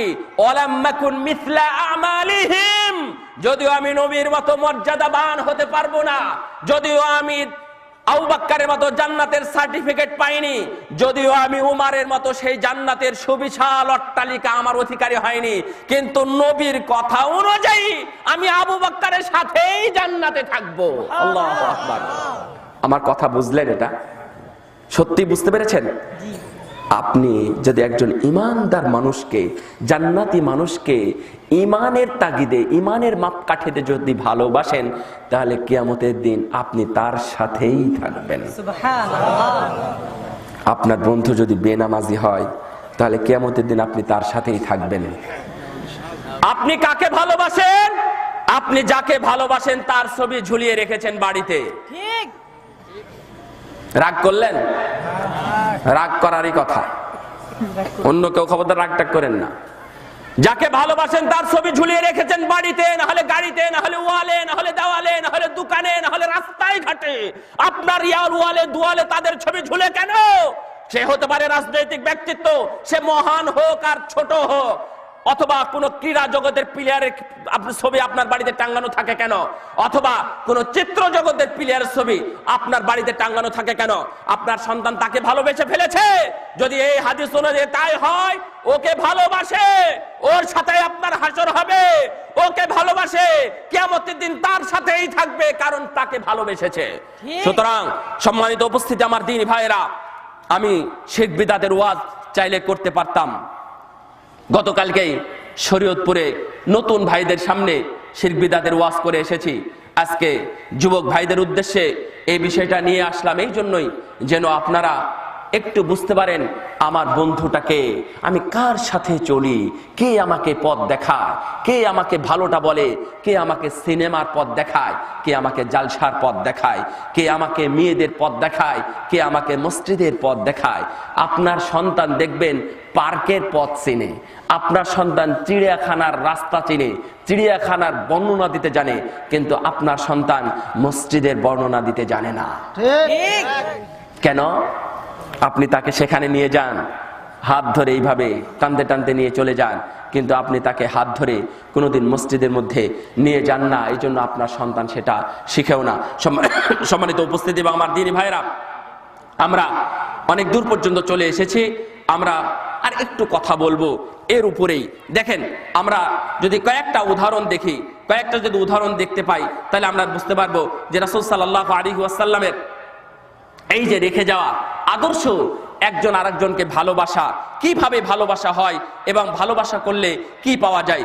একটা হাদিস সহিহ মুসলিমের মধ্যে এসেছে, আবু হুরায়রা রাদিয়াল্লাহু তাআলা আনহু থেকে বর্ণিত, আমি এক ভাইকে ভালোবাসি। দেখেন, এক ভাইকে ভালোবাসি কার জন্য? ভালোবাসতে হবে কার জন্য? আল্লাহর জন্য, অন্য কোনো উদ্দেশ্য থাকবে না। হ্যাঁ, আমি বাবাকে ভালোবাসি সেটা ভিন্ন, আমি আমার ওয়াইফকে ভালোবাসি সেটা ভিন্ন, আমি আমার সন্তানকে ভালোবাসি সেটা ভিন্ন। এটা হচ্ছে ন্যাচারাল ভালোবাসা। এর ভালোবাসার আরবি হচ্ছে হব্বুত তাবাআ, অর্থাৎ তাবিঈ, যেটা মানে রিয়ালি ভালোবাসা। এই ভালোবাসার জন্য অন্য কিছু করতে হয় না, বুঝেননি কথা? অন্য কিছু করা লাগে না, টাকার প্রয়োজন হয় না, সৌন্দর্যের প্রয়োজন হয় না, বংশের প্রয়োজন হয় না। আমার বাবার প্রতি মহব্বত এমনিতেই থাকে, বুঝেননি? সে যদি দ্বীনী হয়, সে যদি মুসলমান হয়, তাও আমার তার প্রতি ভালোবাসা আছে। আমার বাবা যদি অমুসলিম হয়, তাও তার প্রতি আমার ভালোবাসা আছে। এটাকে তাবিঈ বলে। এই ভালোবাসা কোনোদিন কোনোভাবেই বিচ্ছিন্ন হয় না। শুনেন, রাসূল সাল্লাল্লাহু আলাইহি ওয়াসাল্লাম বলছেন, একজন ব্যক্তি আরেকজন ব্যক্তির সাথে সাক্ষাতের জন্য রাস্তায় বেরিয়েছে, ফাআরসাদাল্লাহু আলা মাদরাজাতিহি মালাকান, ওর পথে একজন ফেরেশতা আল্লাহ রাব্বুল আলামিন পাঠিয়ে দিয়েছেন। একজন মানুষ যাচ্ছে আরেকজন মানুষের সাথে সাক্ষাতের জন্য। এই গ্রামের নাম কি বলেন তো? এই পাশের গ্রামের নাম হ্যাঁ, গিলাচালা ডাকাতিয়া। ডাকাতিয়া নাম বলতে হবে আপনাকে, তাই বলে গিলাচালা। হ্যাঁ, তো এইদিকে যাচ্ছেন এক ভাই একজনের সাথে সাক্ষাৎ করার জন্য। উদাহরণ দিচ্ছি আমি, দেখেন সহিহ বুখারী এবং মুসলিমের মধ্যে আসছে, কিন্তু এটা সহিহ মুসলিমের বর্ণনা। রাসূল সাল্লাল্লাহু আলাইহি ওয়াসাল্লাম বলছেন, ওই লোক যাচ্ছে ওই এলাকায় একজন ভাইয়ের সাথে সাক্ষাতের জন্য। ফারসাদাল্লাহু আলা মাদরাজাতিহি মালাকান, একজন ফেরেশতা তার সামনে এসে দাঁড়িয়ে বলছে, আইনা তুরিদ, কোথায় যাও? তখন বলছে, উরিদু আখান লাহু ফি আখান লি ফি ক্রিয়াতিন উখরা, ওই গ্রামে আমার একজন ভাই আছে, আমি তার সাথে সাক্ষাৎ করতে যাচ্ছি। তখন বলছে যে কেমন ভাই? হাল ফিহা নি'মাত রাব্বুহা আলাইহি, তোমার কি কোনো নিয়ামত আছে ওখানে?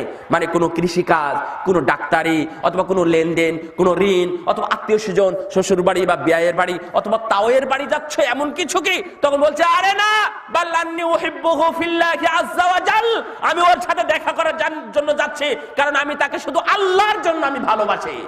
রাসূল সাল্লাল্লাহু আলাইহি ওয়াসাল্লাম বলছেন, এই কথা যখন লোকটা বলল, তখন ফেরেশতা মুখ ফুটে বলতেছে, ফাআন্নী রাসূলুল্লাহি ইলাইকা, আমার ভাই শুনে রেখো, তুমি যে কথা বললে এই কথার উপরেই আল্লাহ রাব্বুল আলামিন আমাকে পাঠিয়েছেন তোমার কাছে। বিআন্নাল্লাহা আহাব্বাকা বিআন্নাল্লাহা আহাব্বাকা ফিমা আহবাবতাহু ফিল্লাহি আযজা ওয়া জাল, আল্লাহ রাব্বুল আলামিনও তোমাকে ভালোবাসেন। এই খবর দেওয়ার জন্য আমি তোমার কাছে এসেছি। সুবহানাল্লাহিল আযীম ওয়া বিহামদিহি। কি মনে করেছেন আল্লাহর ভালোবাসা পেয়ে গেছেন? আর কিছু দরকার আছে? কোন বাড়ির চাকর যদি কারো ভালোবাসা পেয়ে যায়, যে যাক কি করেছে, এটা করেছে, এর কোনো বিচার নাই। ভালোবাসলেও বিচার হয়, বুঝেন নাই কথা? অনেক বাবারা আছে, তাদের সন্তানের কোন এক সন্তানকে একটু বেশি ভালোবাসা থাকে, থাকতেই পারে, অস্বাভাবিক কিছু নাই। তো দেখবেন যে ছোটখাটো অপরাধ তার জন্য 7 খুন ক্ষমা, যেটা বলে, খুন ক্ষমা হয় না কিন্তু কথাই বলে 7 খুন ক্ষমা। তো দেখবেন যে একটা কিছু বলতেছে, ও আচ্ছা আচ্ছা ঠিক আছে আমি দেখবনি, ডেকে নিয়ে এটা ওটা বলে ওকে ছেড়ে দেয়, মানে কিছুই বলে না। তো আল্লাহ রাব্বুল আলামিনের ভালোবাসা তুমি যদি পেয়ে যাও বান্দা, তুমি যদি আল্লাহর ভালোবাসা পেয়ে যাও, তাহলে ক্ষমার জন্য এই ভালোবাসাটাই যথেষ্ট, যা কুরআনও বলেছে, সুবহানাল্লাহ, তাই না? ইন কুনতুম তুহিব্বুনাল্লাহ ফাত্তাবিউনি ইউহিব্বুকুমুল্লাহ ওয়া ইয়াগফির লাকুম যুনুবাকুম ওয়াল্লাহু গফুরুর রহিম। আল্লাহ রাব্বুল আলামিন উনি নিজেই বলে দিয়েছেন, আরে আমি যদি কোনো বান্দাকে ভালোবাসি, তাহলে আল্লাহ রাব্বুল আলামিন কি ইয়াগফির লাকুম যুনুবাকুম, তাহলে সব গুনাহ তোদের ক্ষমা করে দিব। আল্লাহু আকবার। তাহলে আপনি ভালোবাসা পেয়ে গেলেন, কি কারণে ভালোবাসা পেলেন? আল্লাহ বলেন, আরেকজনকে ভালোবাসার জন্য।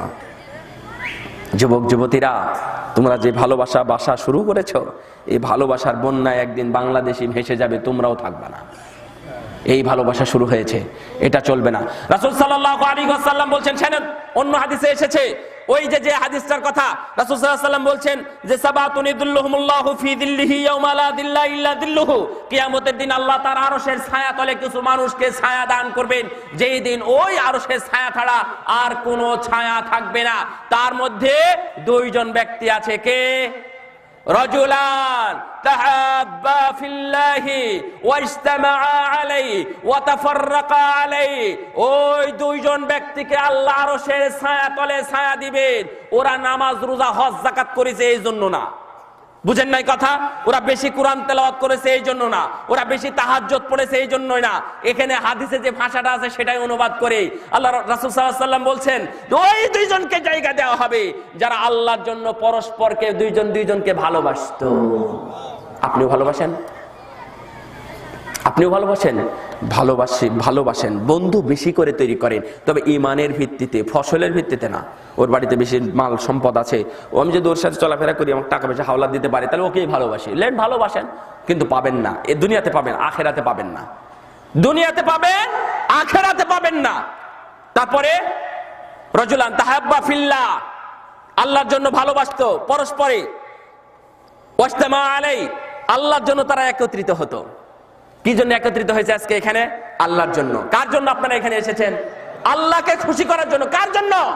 আল্লাহকে খুশি করার জন্য। আরে শুনেন, এখানে এসে বসেছেন, এটাও একটা বন্ধুত্বের পরিচয়, এটাও একটা বন্ধুত্বের পরিচয়। হাদিস শুনেন, রাসূল সাল্লাল্লাহু আলাইহি ওয়াসাল্লাম 3608 নম্বর হাদিস সহিহ বুখারীর মধ্যে এসেছে, আবু হুরায়রা রাদিয়াল্লাহু তাআলা আনহু থেকে বর্ণিত, রাসূল সাল্লাল্লাহু আলাইহি ওয়াসাল্লাম বলেন, ইন্না লিল্লাহি মালায়েকা, আল্লাহর কিছু ফেরেশতারা আছে, তাওয়াফিন ইলতামিসুনা আহলাদ যিকরি, এরা ঘুরে বেড়ায়। কারা আছে? ফেরেশতারা ঘুরে বেড়াচ্ছে। কোথায়?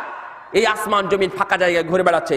ইলতামিসুনা আহলাদ যিকরি, মানুষকে খুঁজে বেড়াচ্ছে। কারা আল্লাহকে ডাকে, কারা আল্লাহকে খুঁজে, কারা আল্লাহর তেলাওয়াত করে, কারা আল্লাহর নবীর কথা শুনে মানে, এরা কোথায় আছে, কোথায় বসে আছে, এদেরকে খোঁজার পরে এই ফেরেশতারা গিয়ে আমাদের ব্যাপারে, ধরে নেন আমরা বসে আছি আল্লাহর জন্য। কার খুশির জন্য বসে আছি? তো ফেরেশতারা, হাদিসের অনুবাদ করতেছি আমি, তো ফেরেশতারা আল্লাহর কাছে গিয়ে বলতেছে যে আল্লাহ, এরা এখানে বসে আছে, আমরা পেলাম এদেরকে। এলাকার নাম কি? ঈসাদিঘি। এই ঈসাদিঘির এলাকার মানুষের এখানে বসে আছে। শোনেন, সত্যি বলছি, হাদিসের অনুবাদ। তখন আল্লাহ রাব্বুল আলামিন বলছে যে আমার এই বান্দারা কি চায়, আপনি কি চান এটা আল্লাহ জানেন না? সুবহানাল্লাহ। তারপরেও ফেরেশতাদের কাছে এক্সট্রা কথা শোনার জন্য, যে কি চাই দেখি কি বলে ফেরেশতারা, আপনাদের মনে মনে যেন এটা থাকে ফেরেশতারা যা বলে। তো ফেরেশতারা তখন আল্লাহকে বলতেছে, আল্লাহ, এরা তোমার কাছে জাহান্নাম থেকে মুক্তি চায়। বলে আইয়াযু বিল্লাহ, আল্লাহুম্মা ইন্না নাউযু বিকা মিনান নার। আল্লাহর কাছে জাহান্নাম থেকে মুক্তি চান? জি। চাইছেন মুক্তি? মুক্তি চাইলেন? জি। আল্লাহুম্মা আজরিনি মিনান নার, এটা দোয়াটা শিখে রাখবেন, আমি এখন পড়াচ্ছি না। আল্লাহুম্মা আজরিনি মিনান নার অথবা আজরিনি মিনান নার, এটা তো বলতে পারবেন যাদের মুখস্থ নাই। আল্লাহুম্মা আজরিনি মিনান নার, আপনি জাহান্নাম থেকে মুক্তি চান। ফেরেশতারা গিয়ে আল্লাহকে বলতেছে, আল্লাহ, ওরা জাহান্নাম থেকে মুক্তি চায়। আল্লাহ রাব্বুল আলামিন কিছু বলেন না। আরে আর কি চাই? তার মানে কদ ফাআলত, অন্য হাদিসে এসেছে মুসনাদ আহমদের মধ্যে। তখন বলেন যে আর কি চাই? বলছে আল্লাহ, এরা জান্নাত চায়।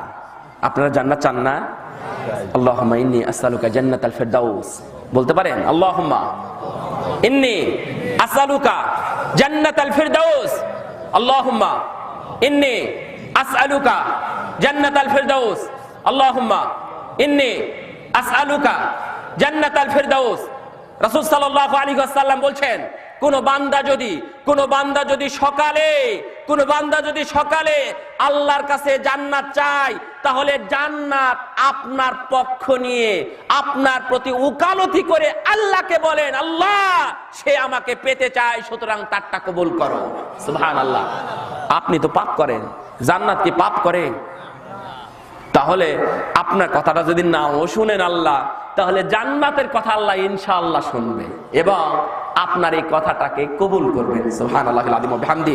রাসূল সাল্লাল্লাহু আলাইহি ওয়াসাল্লাম বলছেন, কেউ যদি জাহান্নাম থেকে 3 বার মুক্তি চায়, কতবার? 3 বার মুক্তি চায়। অনুরূপ জান্নাতেও কিন্তু 3 বার মুক্তি চায়, তাহলে জাহান্নাম আল্লাহকে বলে, হে আল্লাহ, সে আমার থেকে বাঁচতে চায়, সুতরাং তুমি তাকে কবুল করো, তার দোয়াটা কবুল করো। সুবহানাল্লাহ। তাহলে করতে পারবেন না? আমলটা শিখে যান। আমল কি বেশি হয়ে গেল? আমি শুধু আমার পুরো আলোচনাতে, যদি 1 ঘন্টা হয় বা 1 ঘন্টা, যদি 1 ঘন্টা হয় 1.5 ঘন্টা, 2 ঘন্টা যদি 2 ঘন্টা, একটাই কথা আমি বলবো পুরো আলোচনার মধ্যে, সাবজেক্ট একটা, সেটা হলো ভালো বন্ধু নির্বাচন করেন। এই একটা কথাই আমি আপনাকে বিভিন্ন অ্যাঙ্গেলে বুঝাচ্ছি। আপনারা কেউ বুঝবেন, কেউ বুঝবেন না। বন্ধু গ্রহণ করব, কেমন বন্ধু হবে না হবে, মেলায় তো বন্ধু আছে রে, অনেক বন্ধু তো স্কুল কলেজে। আজকে এই যে আমাদের এখানে এক ভদ্রলোক আছেন, উনি ঢাকা হোটেলের এক মালিক, কিন্তু সামনে হয়তো বসে আছেন, আপনারা মনে করছেন উনি ওই মানের, যাই হোক, উনিও এখন ভালো মানেই আছেন, ভালো ফেরেশতারা তাদেরকে গুনতেছে। তো উনি আর ওই ভাই আর আমি একসাথে হোটেলে বসেছিলাম, ওনার হোটেলে। তো বসে থাকা অবস্থাতে উনিও দেখেছেন, আমিও দেখেছি, 3 জন বন্ধু আর 1 জন বান্ধবী আসলো হোটেলের মধ্যে। তারা কে কি করলো আর কে কি বললো, মানে আমরা নিজেকে নিয়ে গল্প দিয়ে ব্যস্ত থাকবো না তাদেরটা শুনবো। ভাবখানা মনে হলো এ মেয়েটার মাও নাই, এর বাবাও নাই, এর ভাইও নাই, এর বোনও নাই, এর মনে কোনো বংশ পরিচয় নাই। তবে মেয়েটার মানে যেমন দেখলাম, ওই ভাইও বর্ণনা দিতে পারবে, সম্ভবত খুব উঁচু পরিবারের সন্তান এবং তার চেহারা সুরাত যে কোনো পুরুষ দেখলে তাকে পছন্দ করবে। এই ধরনের একটা চেহারা নিয়ে তিনজন পুরুষের সাথে যে বসে যা করছে, এখান থেকে বের হওয়ার পরে ওর গার্ড কে দিবে বলেন তো? কে দিবে? তুমি যদি বন্ধুত্ব এভাবে গ্রহণ করো, তুমি দুনিয়াতেই ধ্বংস হয়েছ, তাহলে আখিরাতের ধ্বংসের জন্য আমাদের তার তেমন কিছু বলা লাগে না। তুমি এইভাবে চলাফেরা করো যুবক, যুবতী, তুমি সাবধান হয়ে যাও।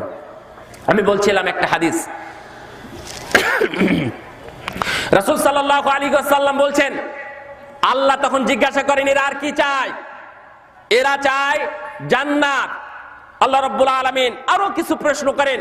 প্রশ্ন শেষের দিকে এসে বলতেছেন, উশহিদুকুম, এই ফেরেশতারা শোনো, আমি তোমাদেরকে সাক্ষী রেখে বলছি, আন্নী কদ গফারতু লাহুম, তুমি যাদের কথা উল্লেখ করলে আমি তাদের সবাইকেই ক্ষমা করে দিলাম। আল্লাহ, খুশি হননি? খুশি হয়েছেন? সত্যি যদি আপনি আল্লাহর জন্য এখানে বসে থাকেন, যদি আল্লাহকে স্মরণ করার জন্য বসে থাকেন, যদি কিছু শিখার জন্য, ইলম শিখার জন্য যদি বসে থাকেন, তাহলে আমার আল্লাহ আপনাকে ক্ষমা করে দিয়েছেন এবং ক্ষমা যাদের করেছেন তাদের অন্তর্ভুক্ত করে নিয়েছেন আল্লাহ। আল্লাহু আকবার। তো ফেরেশতারা একজন বলতেছে, ক্বালা মালাক, একজন ফেরেশতা বলতেছে, আল্লাহ তুমি যে এদেরকে ক্ষমা করবে, একটা মানুষ তো জালসা শুনতে আসেনি, মাইকালা, ও কি জালসা শুনতে আসছে?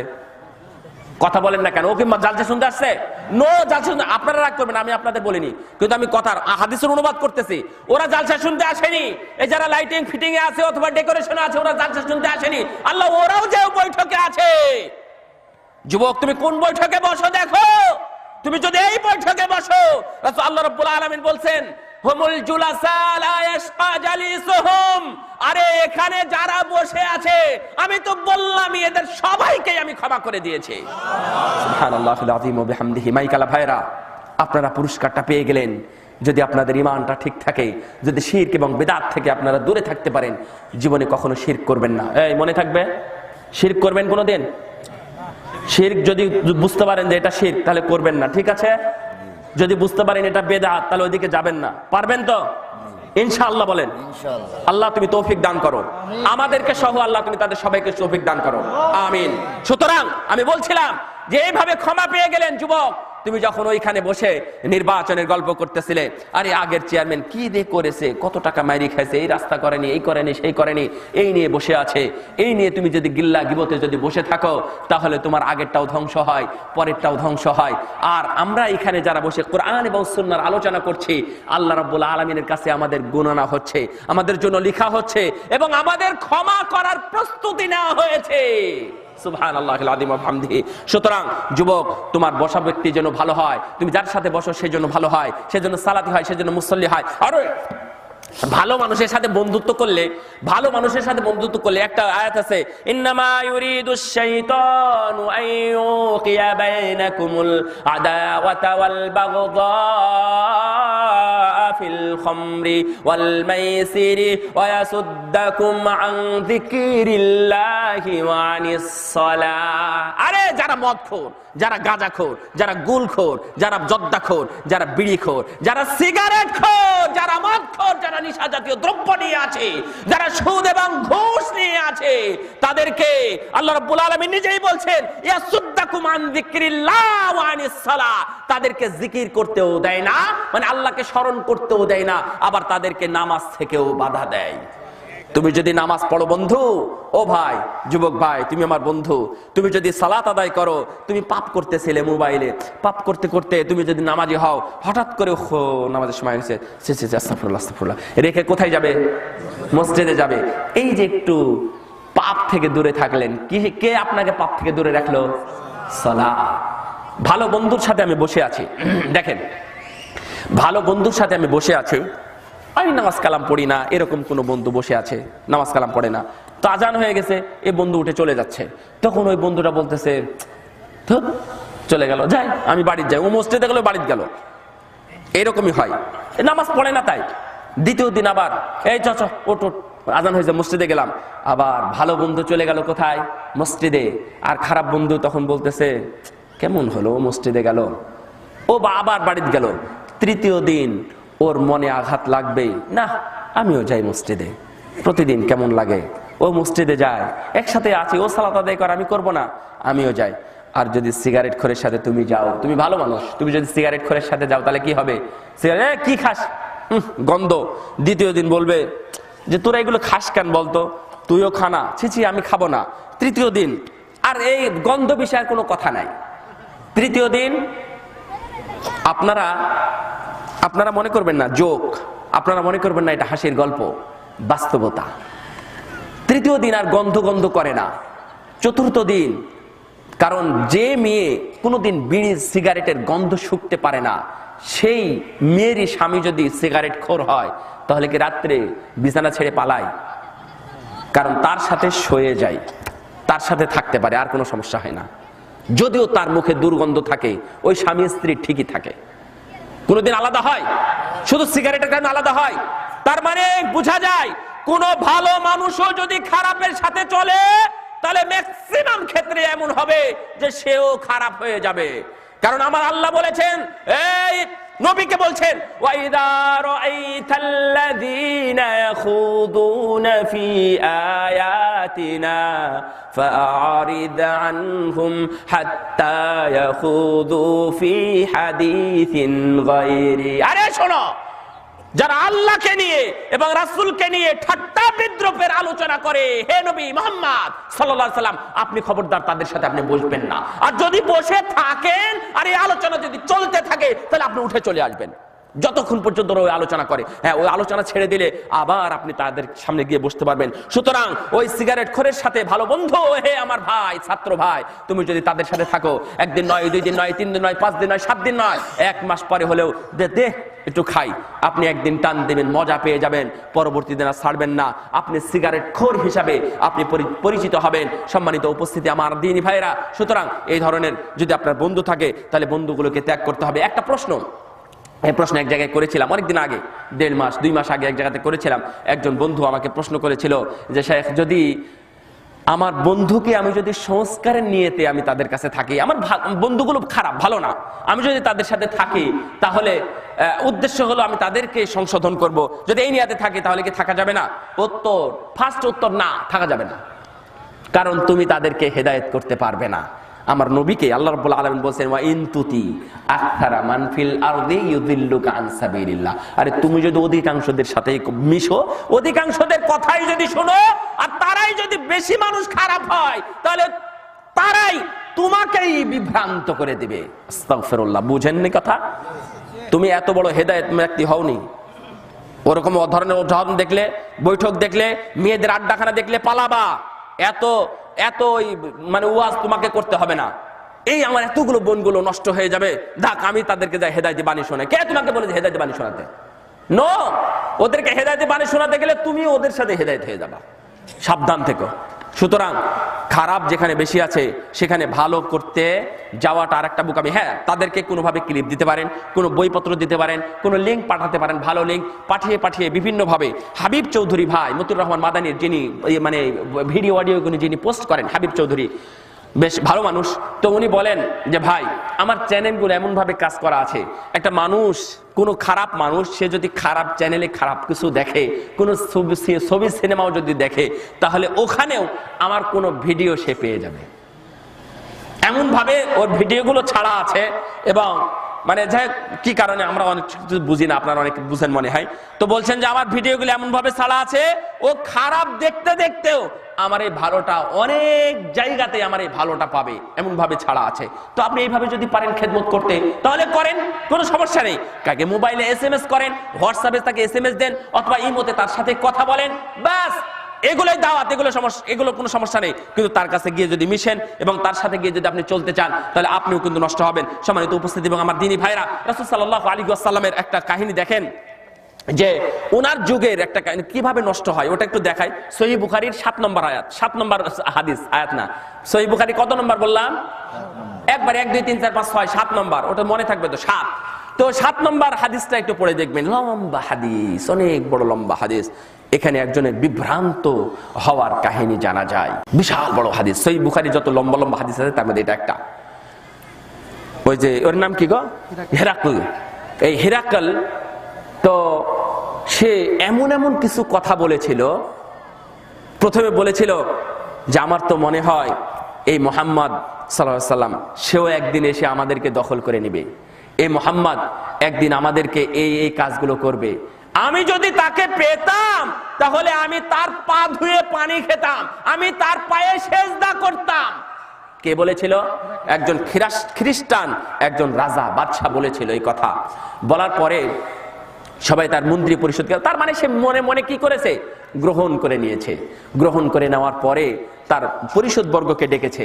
ডাকার পরে তখন বলছেন যে তোমরা কি বলো এই বিষয়ে? আমার তো মনে হয় অচিরেই মুহাম্মাদের দলবল এখানে চলে আসবে এবং আমাদেরকে সে তাড়িয়ে বিতাড়িত করে আমাদের এই রাজত্ব দখল করবে।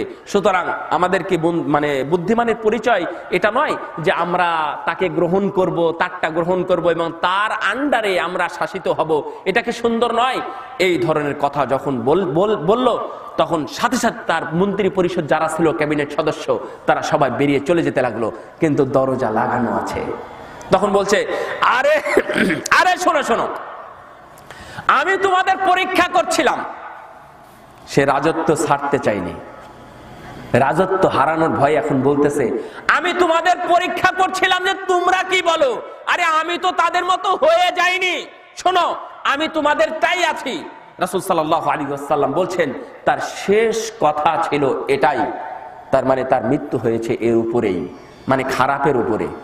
যদি আপনার মৃত্যুটাও যদি এমন হয় তাহলে আপনি বড় বিপদে পড়ে যাবেন।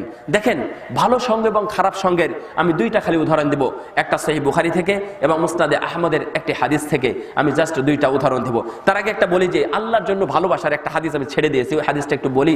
যে উমামা আল বাহিলি রাদিয়াল্লাহু তাআলা আনহু থেকে বর্ণিত, রাসূল সাল্লাল্লাহু আলাইহি ওয়াসাল্লাম বলছেন, শোনো আল্লাহর জন্য ভালোবাসা হলে কিয়ামতের দিন তার উপকার আছে, এর জন্য অনেক হাদিস রয়েছে।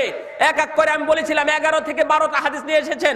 তার মধ্যে আরেকটা হাদিস, আইনাল মুতাহাব্বিনা ফি, এই কারা আছো গো যারা আমার জন্য পরস্পরকে ভালোবাসতে, তারা আমার কাছে এসো আজকে। আল্লাহু আকবার।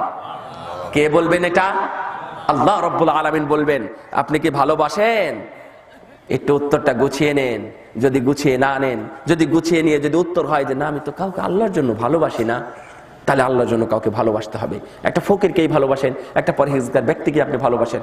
তাহলে শোনেন আরেকটা হাদিস, রাসূলুল্লাহ সাল্লাল্লাহু আলাইহি ওয়াসাল্লাম বলছেন যে মান আহাব্বা লিল্লাহ, আপনি পূর্ণ মুমিন হতে পারবেন। মান আহাব্বা লিল্লাহ ওয়া আবগাযা লিল্লাহ ওয়া আতা লিল্লাহ ওয়া মানাআ লিল্লাহ, কেউ যদি আল্লাহর জন্য কাউকে ভালোবাসে আবার আল্লাহর জন্য যদি কারো সাথে রাগ করে থাকে। গতকালকে ইউএসএ থেকে, আমেরিকা থেকে এক ভাই আমাকে জানতে চেতেন আর কি, জাস্ট এটাই যে আমি একজনের সাথে এইভাবে রাগ করে আছি, সে হলো এমন এমন, যাই হোক আমার কাছে গুণ বর্ণনা করেছে। আসলে আমার কি গুনাহ হবে? তখন আমি একে একে তাকে বলে দিলাম ভাই শোনেন, সুন্দর প্রশ্ন করেছেন এবং এই প্রশ্নটার উত্তর আমি এক জায়গাতে আজকে আরেক জায়গাতে আমি দিয়েছি, এই জন্য আমার মনে আছে। ইবনে উমর রাদিয়াল্লাহু তাআলা আনহুর ছেলের নাম ছিল বেলাল। নামটা মনে থাকবে তো? বেলাল রহিমাহুল্লাহ। বেলাল বলতেছে যে আব্বা, এই যে মহিলাদের মসজিদে যাওয়া নামাজ পড়ার কথা যেটা আছে আল্লাহর নবী বলেছেন, তো আমি তো আজকে দেখতেছি আজকের যুগে মহিলাদের মসজিদে না যাওয়াই ভালো। কে বলতেছে? ইবনে উমরের ছেলে, মানে আব্দুল্লাহ ইবনে উমর, যে তার সন্তান বেলাল, সে বলতেছে তার বাপকে। তো সাহাবী ইবনে উমর উনি বলতেছেন যে না না না, এটা ঠিক হবে না, কারণ রাসূলুল্লাহ সাল্লাল্লাহু আলাইহি ওয়াসাল্লাম যেহেতু অনুমতি দিয়ে গেছেন লা তামনাউ ইমা আল্লাহ, আল্লাহর দাসী যারা আছে ওদেরকে খবরদার মসজিদে যেতে নিষেধ করো না, এটা তো আল্লাহর রাসূলের নির্দেশ, সরাসরি কথা। সুতরাং এর উপরে আমাদের আর কিছু করা উচিত হবে না। তখন বেলাল বলতেছে না আব্বা, আজকের যুগে মহিলাদের মসজিদে যাওয়া আসলেই ফিতনা। যুক্তি কত কি আছে। আমাদের দেশে মানুষ কত যুক্তি যে দেয়, দেখেন যুক্তি সেই যুগে কি হয়েছে। তখন ইবনে উমর বলতেছেন রাগে রেগে বলতেছে, লা উকাল্লিমুকা আবাদান, বেয়াদব কথাকার, আমি বলি নবীর কথা আর তুমি পেশ করো যুক্তি। আরে আল্লাহর নবী বলেছে খবরদার তাদেরকে বাধা দিও না, আর তুমি যুক্তি পেশ করতেছো, আমি তোমার সাথে কোনোদিন কথা বলবো না। ইবনে উমর কথা বলেননি, তথা কথা বলে পরবর্তীতে বলেছেন, এই বর্ণনা আর পাওয়া যায় না। এটা হচ্ছে কারো সাথে রাগ করে থাকার কথা, বুঝেননি? কারো সাথে রাগ করেছেন কেন? আল্লাহর জন্য। এমনিতে রাগ করা যাবে না। আরে আমার সন্তানকে মারলো কে, ওর সাথে কোনোদিন কথাই বলবো না, নো, এটা কারণ না। আল্লাহর জন্য হতে হবে। ওর নবীকে গালি দেয়, আল্লাহ রাসূল সাল্লাল্লাহু আলাইহি ওয়াসাল্লাম সম্পর্কে এটা ওটা বলে, আল্লাহর বিধান সম্পর্কে এটা ওটা বলে।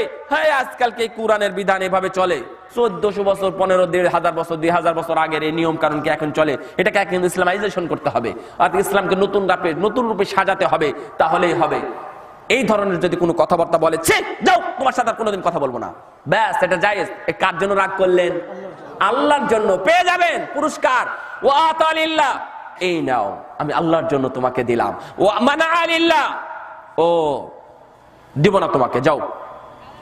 ভিক্ষা দিচ্ছিলেন, হঠাৎ কিছু মনে হয়েছে, আপনি তাকে দিলেন না, কারণ আপনি জানেন ও হলো কি খায়, হিরোইন না, নিশাখোর। ও হলো নিশাখোর, আমার এই টাকা দিয়ে নিশা খাবে, আমি দিলাম না।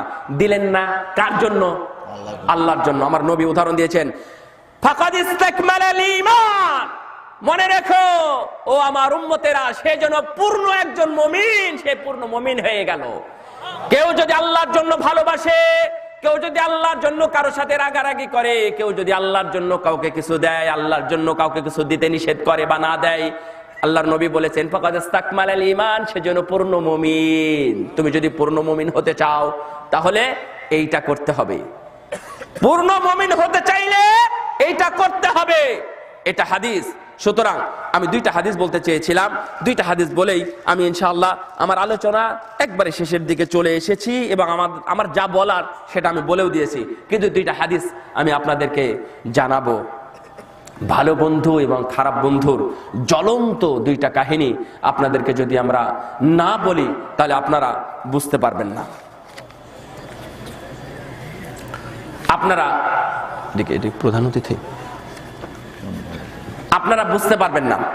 তার মধ্যে একটা হাদিস, আমর ইবনে মাইমুন রাদিয়াল্লাহু আনহু,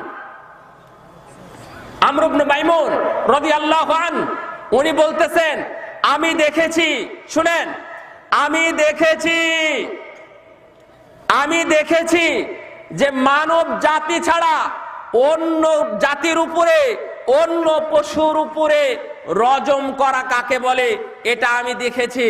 তারা রজম করেছে, তারা পাথর মেরে নিক্ষেপ করেছে, আমিও সেই বানরকে পাথর মেরেছিলাম। ঘটনাটা কি? রাসূল সাল্লাল্লাহু আলাইহি ওয়াসাল্লাম বলছেন না, আমর ইবনে মাইমুন রাদিয়াল্লাহু আনহু উনি বলতেছেন, আমি দেখেছি একজন মানুষকে, অর্থাৎ একটা বানরকে, একটা বানর এইভাবে শুয়েছিল, একটা বানর শুয়েছিল, আর একটা দ্বিতীয় বানর আসলো। দ্বিতীয় বানর আসার পরে কিছু বলবা? আচ্ছা, দ্বিতীয় বানর আসলো। দ্বিতীয় বানর আসার পরে তার এই যে হাতের উপরে, এইভাবে হাতের উপরে মানে বালিশ হিসাবে সেখানে শুয়ে গেল, এখানে বালিশের মতো শুয়ে গেল।